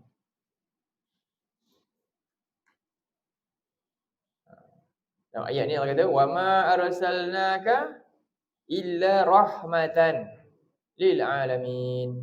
Dan tidaklah kami utuskan engkau wahai Muhammad melainkan rahmat kepada siapa? Seluruh alam. Kebaikan untuk seluruh alam. Betul tak? Apa yang Nabi bawa mendapat kebaikan pada orang Islam saja ke orang bukan Islam? Semua. Tak ada. Sebelum ni tamadun besar Rom dengan Parsi kan, apa jadi? Hebat, tapi orang-orang tertindas. Banyak hamba-hamba. Datang Islam, hamba tu lagi tak? Tak ada. Itu rahmat tu. Rahmat kepada semua. Jadi itulah contoh. Banyak lagi lah perkara-perkara yang menjadi kebaikan untuk seluruh alam ni. Yang seterusnya, Allah menurunkan rezeki kepada seluruh makhluknya. Ini rahmat Allah, iaitu Allah Maha Pemurah kepada semua makhluk. Cuba tengok surah 2, 126. 2, 126.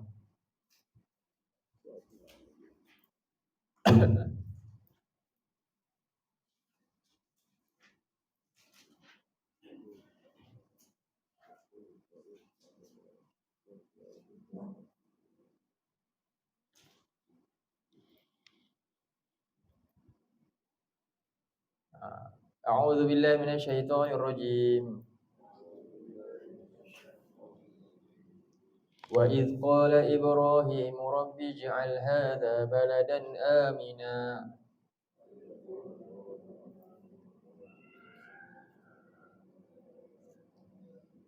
warzuq ahlahu minas samarati man amana minhum billahi wal yawmil akhir.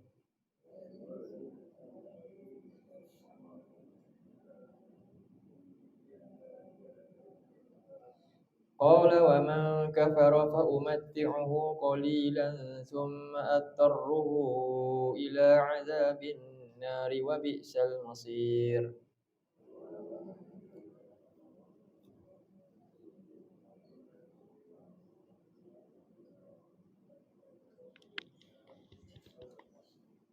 Dan ingatlah ketika Nabi Ibrahim berdoa kepada Tuhannya, wahai Tuhanku, jadikanlah negeri ini, iaitu Mekah tu, negeri yang aman, dan rezekikanlah penduduk dalam negeri ini buah-buahan kepada siapa? Khusus kepada orang yang beriman je. Jadi Nabi Ibrahim ni khusus. Macam Nabi tadilah, dia bil mu'minina raufur rahim.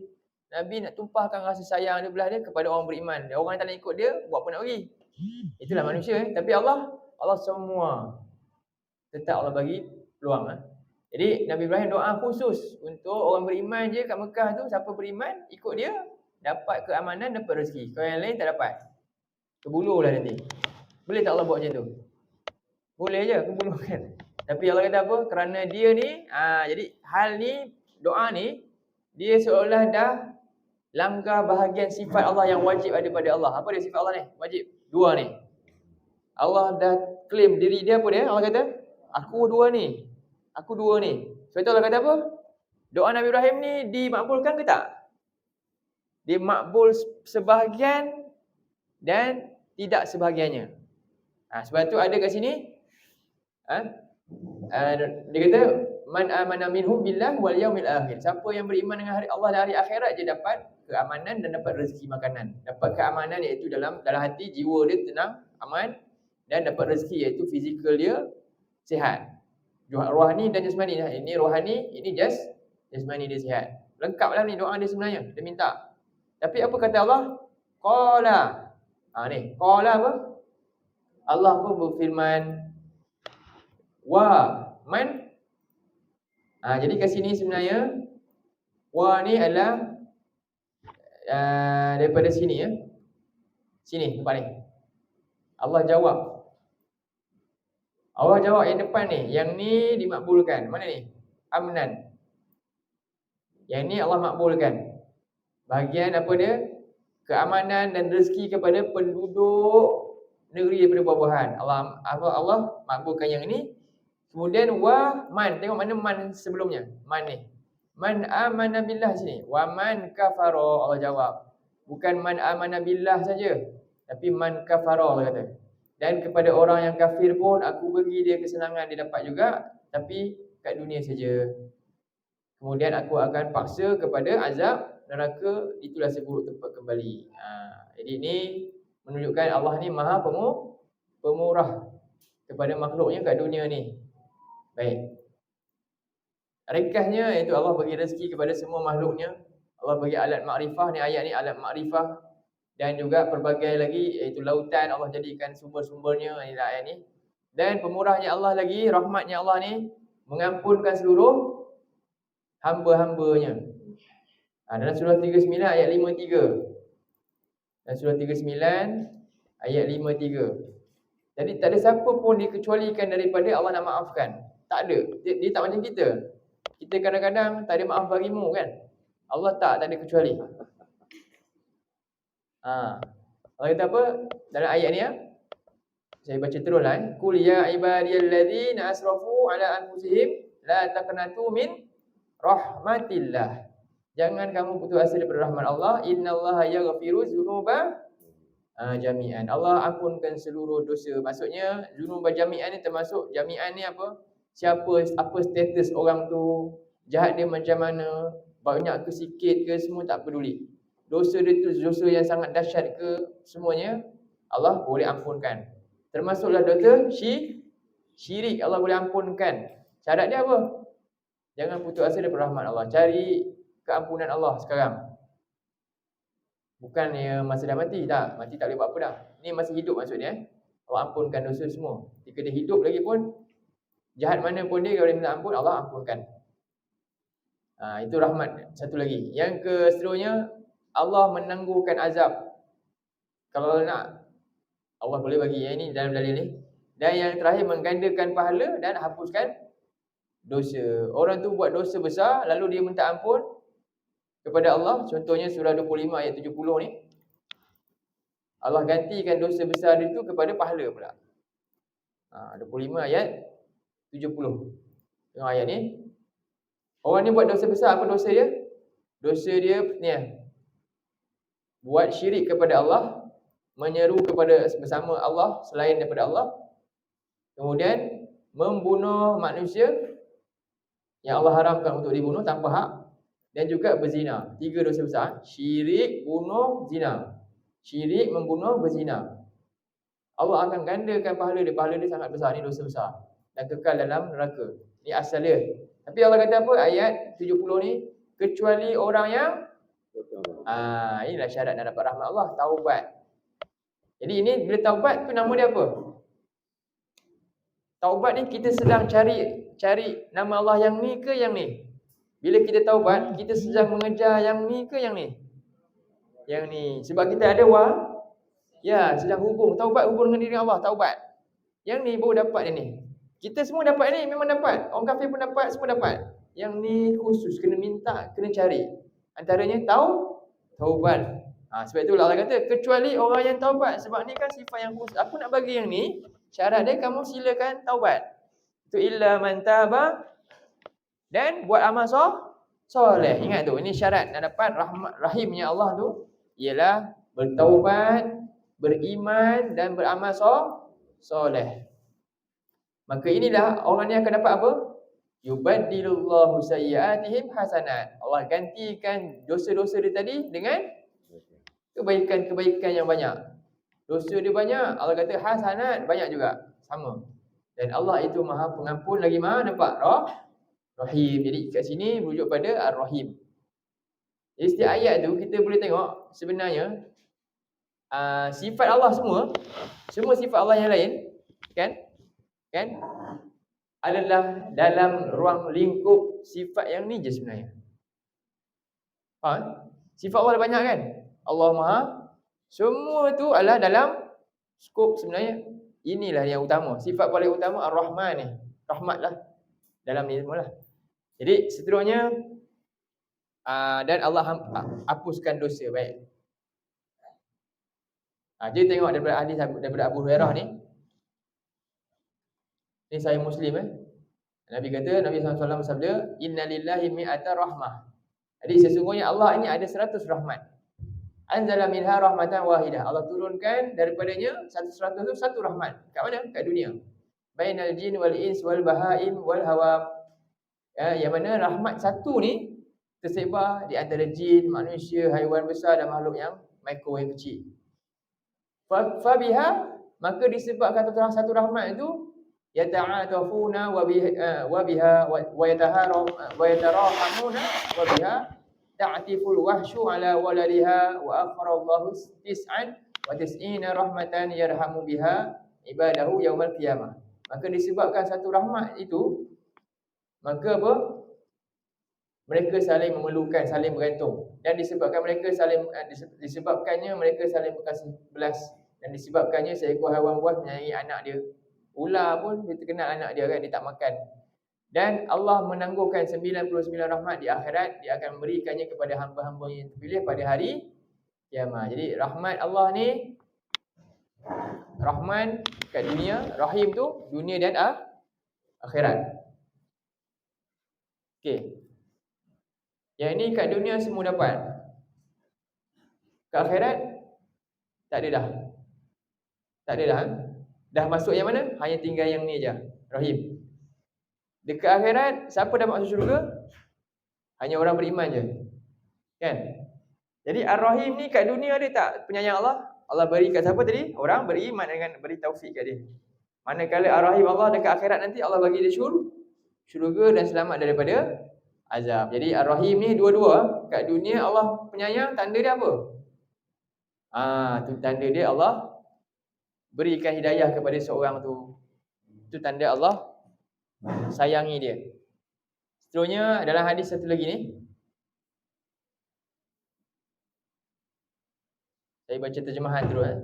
Sesungguhnya Allah telah mencipta pada penciptaan langit dan bumi 100 rahmat. Masa Allah cipta langit dan bumi, dan dia juga ada 100 rahmat. Setiap rahmat mengisi ruang di antara langit dan bumi, lalu dia menjadikan pada buminya satu rahmat. Kat bumi ni hari ni satu rahmat. Maka disebabkan satu rahmat tersebut, seorang ibu melindungi anaknya dan binatang buas serta burung sebahagiannya di atas sebahagian lain saling berbelas kasih. Maka apabila tiba hari kiamat, dia akan menyempurnakan seluruh rahmat dari. Jadi maknanya yang ada sekarang ni berapa rahmat? 1%. Selebihnya yang kita nak dapat nanti, orang beriman dapat kat mana? Akhirat 90% sempurna. Itulah rahimnya Allah tu.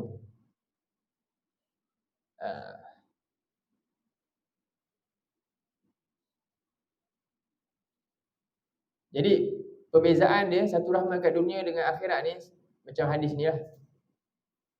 Di akhirat nanti didatangkan pada hari kiamat nanti seorang calon penghuni neraka yang paling banyak mendapat nikmat dunia. Dialah orang paling banyak dapat nikmat. Sedangkan kat dunia ni nikmat yang banyak tu berapa? Satu rahmat je. Jadi dia dicelup dalam api neraka dengan satu celupan, kemudian dikatakan kepadanya, wahai anak Adam, apakah engkau pernah merasakan kebaikan dan nikmat? Lalu dia katakan, tidak, demi Allah, wahai Tuhanku. Jadi tak pernah dapat pun. Maknanya sebab apa? Sebab rupanya dekat dunia ni punya nisbah dengan akhirat sangat berbeza. Nikmat dunia ni terlalu kecil. Bila nak bandingkan dengan azab yang dahsyat tu, hilang dia seolah nikmat dia dah lenyap.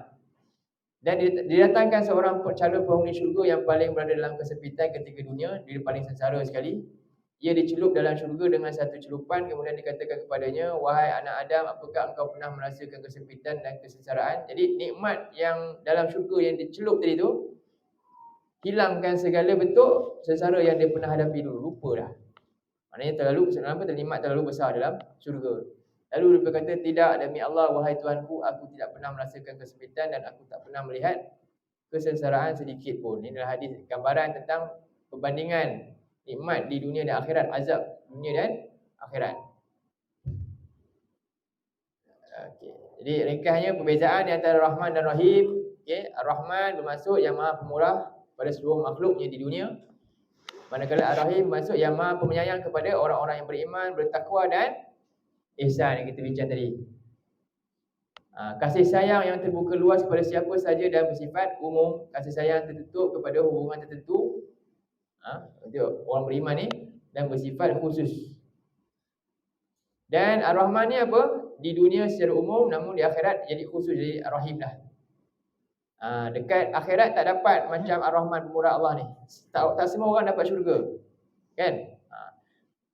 Tak semua orang akan dapat nikmat macam dia dapat nikmat kat dunia, walaupun dia jahat mana pun. Kat akhirat tidak lagi dah. Ar-Rahim di dunia secara khusus dan di akhirat juga secara khusus. Dan Ar-Rahman sifat yang disebahkan semata-mata kepada Allah, tidak kepada selainnya tadi.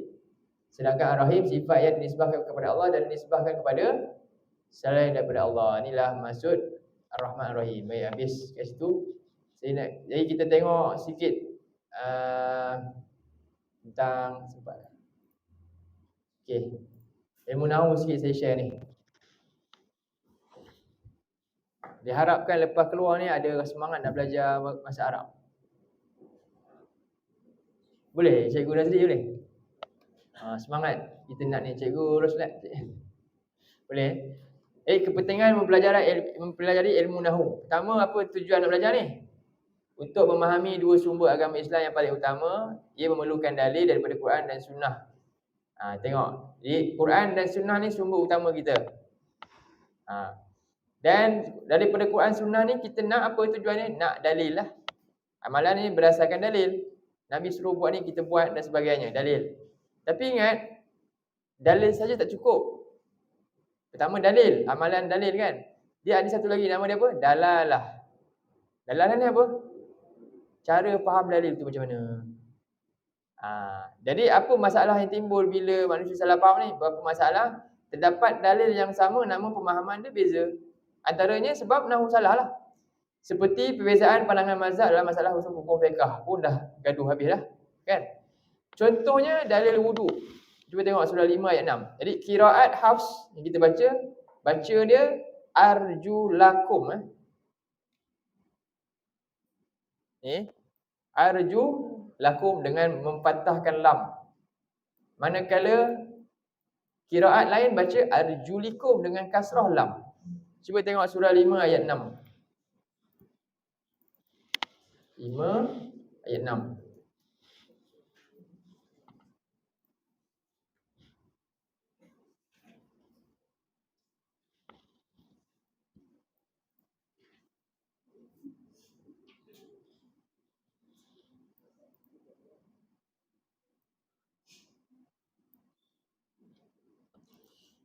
Ya Allah kata, ya ayyuhallazina amanu, wahai orang-orang yang beriman.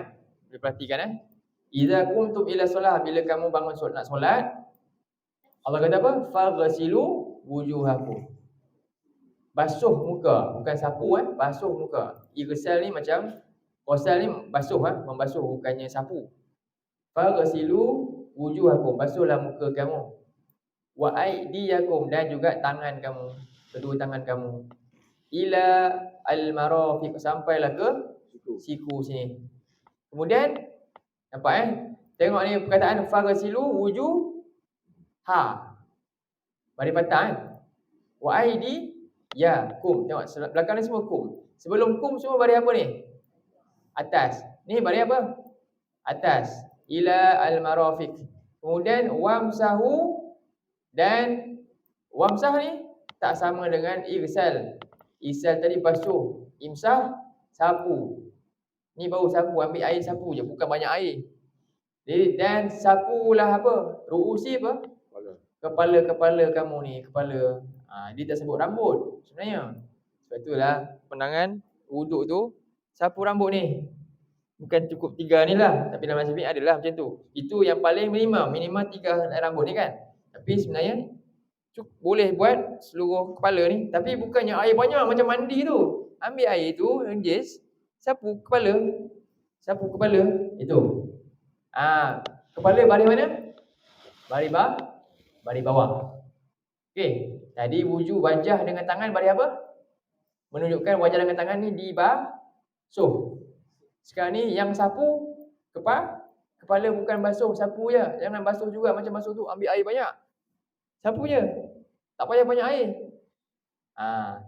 Jadi baris bawah beza ni. Kemudian wa arjulakum. Baris apa ni? Jadi di baris atas, sebab tu lah pandangan ni lah. Ada yang baca baris bawah, ada yang baca baris atas. Kira ada beza. Kalau baca baris atas ni wa arjulakum ni kita semualah. Jadi menunjukkan apa dia? Kaki ni nak disapu ke nak dibasuh?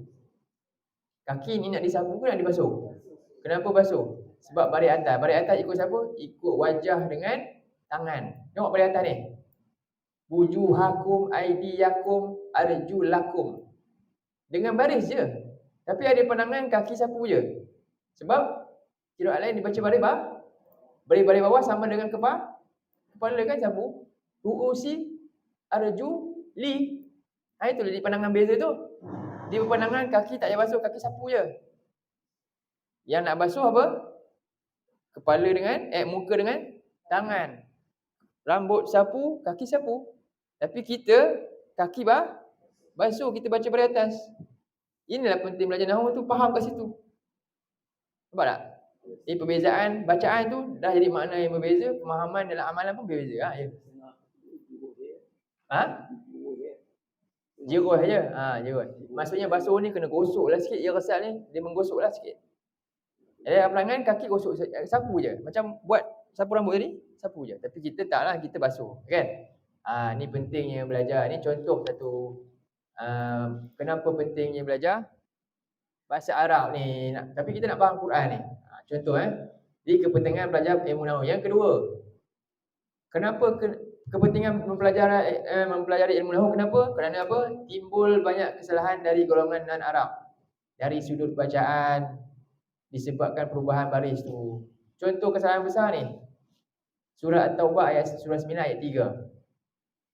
Dalam ayat ni Allah kata annallaha bari'um minal musyrikina wa rasuluhu wa rasuluhu. Apa maksud dia? Sesungguhnya Allah berlepas diri daripada orang-orang beriman. Orang-orang musyrik.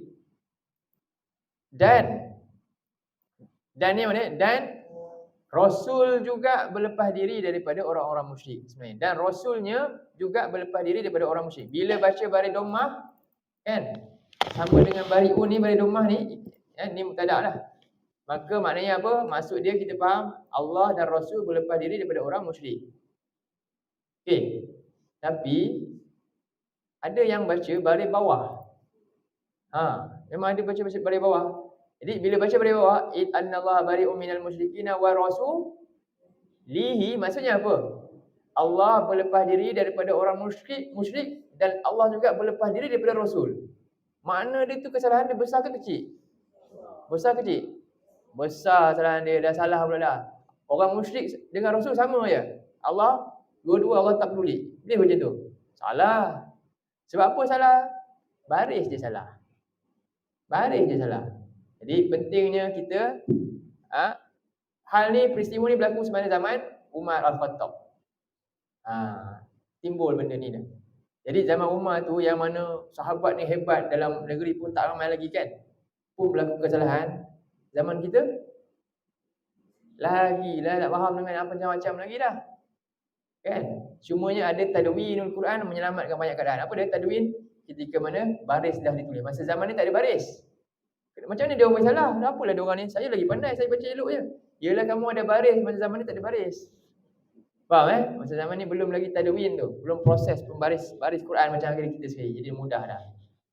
Yang keseluruhnya kepentingan belajar ilmu nahwu ni asalnya pelopor ilmu nahwu. Pelopor ilmu nahwu sendiri ialah Ali bin Abi Talib.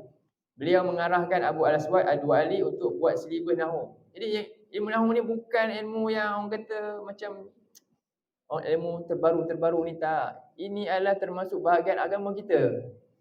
Siapa yang asaskan? Sahabat Nabi yang besar juga, Ali bin Abi Talib. Kita tengok. Jadi bermula dari asal ini, maka ilmu nahwu terus berkembang sehingga hari. Sayangnya kalau orang Islam tak minat langsung. Sayang. Macam mana kamu boleh berminat benda lain sebab nak kaya? Yang ni tak kaya, sebab tu tak minat.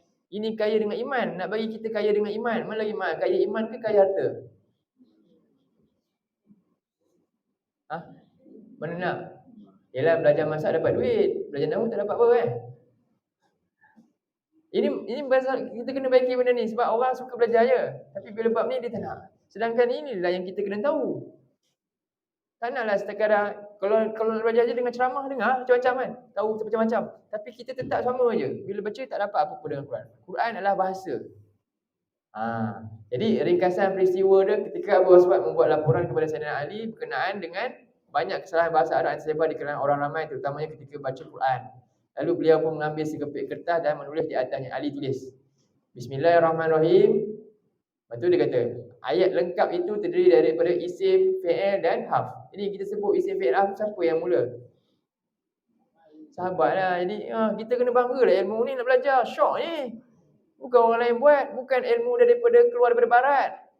Yang barat punya kan pun nak belajar suruh pula. Bukan yang salah, tak salah. Tapi yang ni kita punya khazanah. Kenapa tak nak belajar? Kan jadi dulu belajar Iraq lah. Kena semangat balik lah. Datang balik lepas ni kita buat kelas sarah pula ni. Kenapa saya cakap macam ni? Saya sentuh ni. Ya, ramai suka nak belajar tadabbur kan? Ya. Tapi bila kita buka jom belajar nahwu, belajar ni, sebab itulah untuk mencerna tadabbur tu. Tak nak pula. Rugilah. Tak dapat. Nanti dia belajar, ustaz mati dia tak kerti apa-apa dah.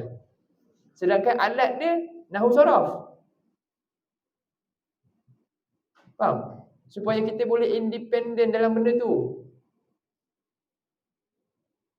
Penyakit kita sebenarnya, apa masalah penyakit umat kita?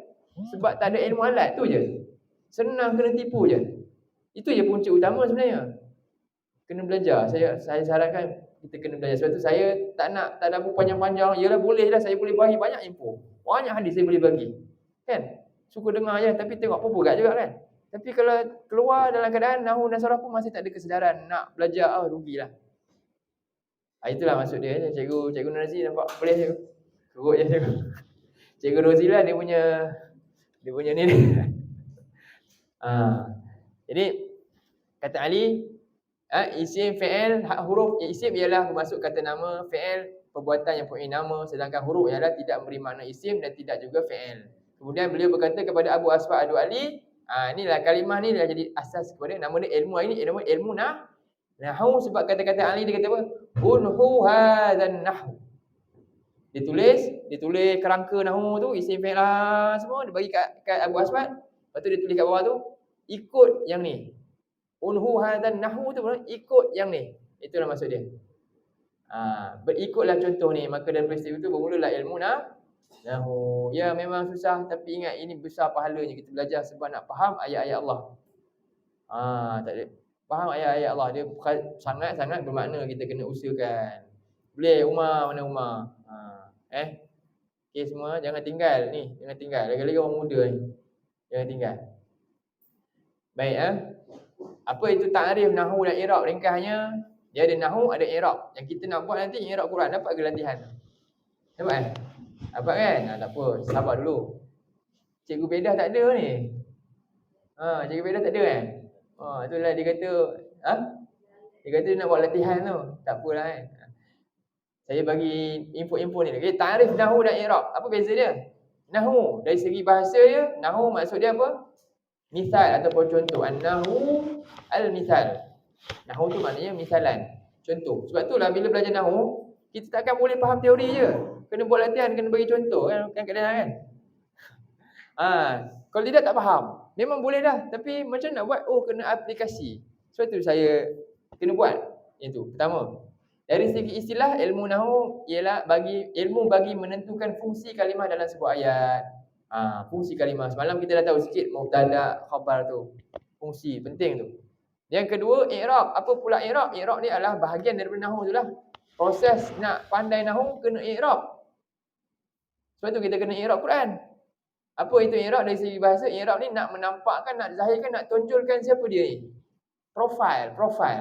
Dia ni siapa? Cikgu Roslan. Jom kita i'rab Cikgu Roslan. Apa dia? Cikgu Roslan dulu guru sekolah mana? Kena tahulah tu. Rumah dia kat mana? Orang rumah dia siapa? Dah zahirkan dia siapa. Fungsi i'rab nak zahirkan kalimah tu apa. Lepas tu kita kena tahu isim apa, fi'il apa semua. Itulah i'rab. Fungsi dia macam kita, orang Haji dulu kerja apa ni? Haji Din. Haji Din biasa dulu. Haji Din dulu i'rab apa? I'rab pokok balak. Ada pernah tunjuk saya buku kajian dia apa ni? Daun tu nampak sama. Pusik bawah apa? Berbulu kan lain nampak bentuk sama. Tapi ni daun balak apa? Apa? Contohnya? Meranti tembaga, meranti ini, meranti itu. Haji Din, dia zahirkan segala perincian daun tu, dia tahu. Kita sekarang nak zahirkan segala perincian apa? Kalam Allah yang mulia ni, apa fungsi dia? Kita nak faham. Dan kita sangat jelas siapa Allah, sangat jelas nanti dalam Quran. Apa yang Allah nakkan, nikmat besar. Nikmat besar ni saya kena boleh cakap je. Nak rasa, kena belajar juga macam yang saya belajar juga, sama je. Jadi, menzahirkan. Fungsi i'rab nak menzahirkan, menampakkan tadi ni. Kita baru tahu ni je secara permukaan. Sekarang ni bila i'rab, kita nak timbulkan dia. Apa istilah? Dari segi istilah, ilmu untuk mengenal pasti perubahan baris akhir setiap kalimah. Sebab itulah semalam kita belajar tanzilun. Kan?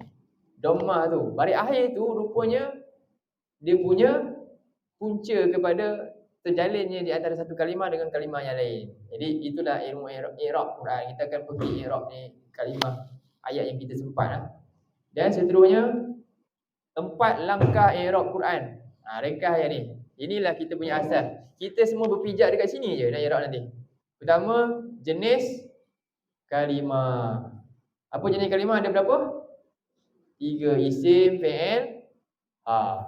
Kedua, kedudukan kalimah. Jadi kedudukan kalimah ni ada 4 je.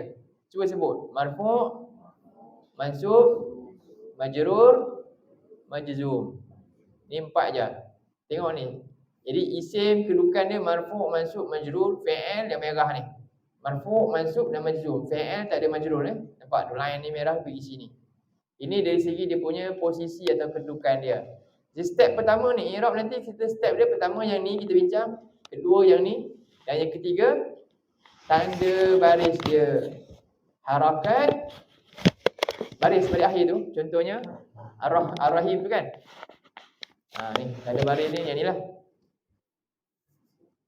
Jadi kita baca tanzilu minar rahmani. Ar-Rahman kenapa tu pada bawah? Minar Ar-Rahman. Ni kan. Pada bawah. Ni tanda baris. Tanda baris jadi. Yang ni lah kita tengok kat sini lah semua i'rab. Dan tanda baris dia kita nak tengok dhammah ke, fathah ke, kasrah ke, sukun. Mana satu?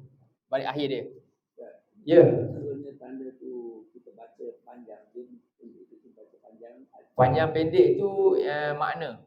Dia impak kepada makna kalimah. Boleh lari ke dia punya makna. Boleh. Panjang pendek boleh lari makna. Pentinglah. Itu dari sudut lain, dia bukan i'rab. I'rab ni baris je, baris tu. Dia i'rab ni iaitu fungsi kalimah ni kepada kalimah lain. Tapi bila baca panjang tu, makna kalimah tu sendiri, badan dia tu sendiri, makna dia salah. Beza kan? I'rab ni struktur ayat Ayat. Ali makan nasi. Itu ayat tu, kalau kita buang makan nasi tu Ali saja tak faham kan? Ali. Kalau kita potong Ali, potong nasi, makan dia pun tak faham juga. Kena gabung baru nampak. Tapi apa peranan antara tiga tu? Ali apa? Ali ni sebagai apa? Subjek dia.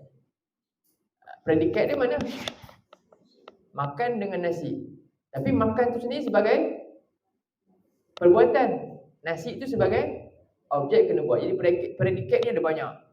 Predikat tu, makan nasi tu predikat dua-dua. Tapi predikat tu sendiri fungsi dia sebagai perbuatan. Nasi tu sebagai objek. Tapi bahasa Melayu dia tak ada tanda. Bahasa Arab tanda dia baris tu lah. Bahasa Arab ada dia punya diakritik, ada baris. Lagi advance. Dia jauh daripada advance daripada bahasa kita.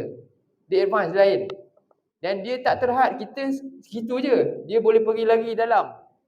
Sebab tu kita kena belajar baris tu. Jadi kita sekarang bila belajar ni, kita baca Quran, kita kata a'udzu, nampak? Baris domah kan? Billahi baris bawah. Minasyaitonir rajim.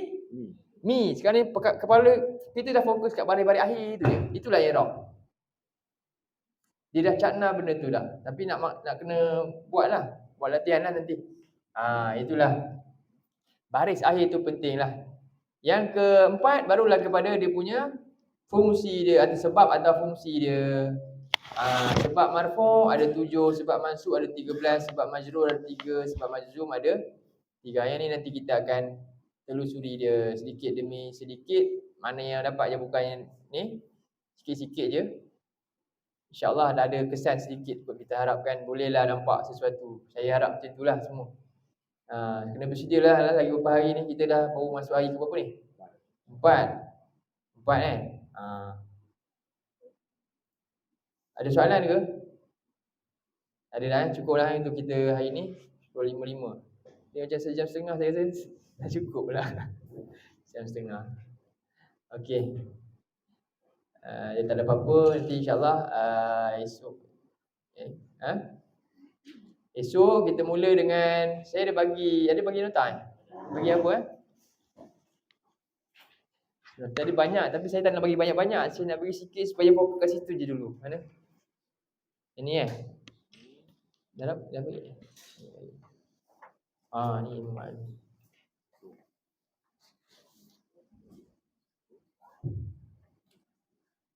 Ni latihan i'rab kan?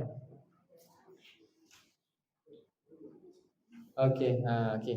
Jadi dah dapat semua Yang ada nota kosong ni. Ni latihan i'rab dan latihan tasrif. Latihan ni kita terus praktik je nanti, buat sama-sama dengan saya. Naklah bagi nampak general view sebenarnya. General view. Itu je. Semua nanti kita buat sama-sama, bukan lalat ni. Lepas tu ni asas dia kalimah ni, saya bagi nota sikit je. Besok kita buat yang ni. Kan ada. Jadi ni semua dah benda yang kita perlu ada sebenarnya. Tengok. I'rab untuk faham struktur ayat.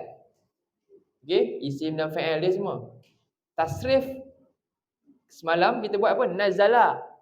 Dalam kalimah tu sendiri ada makna lagi, kan? Nazala jadi apa? Penurunan beransur. Itu ilmu saraf.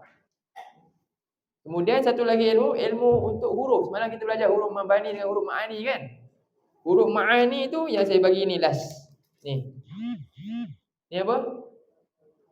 Makna huruf min. Kita dah belajar tanzilun minar rahmanir rahim kan? Jadi tiga benda ni yang ada dalam bahasa Quran sebenarnya.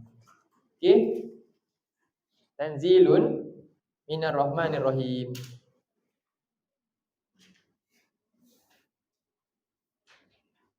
Ni kan?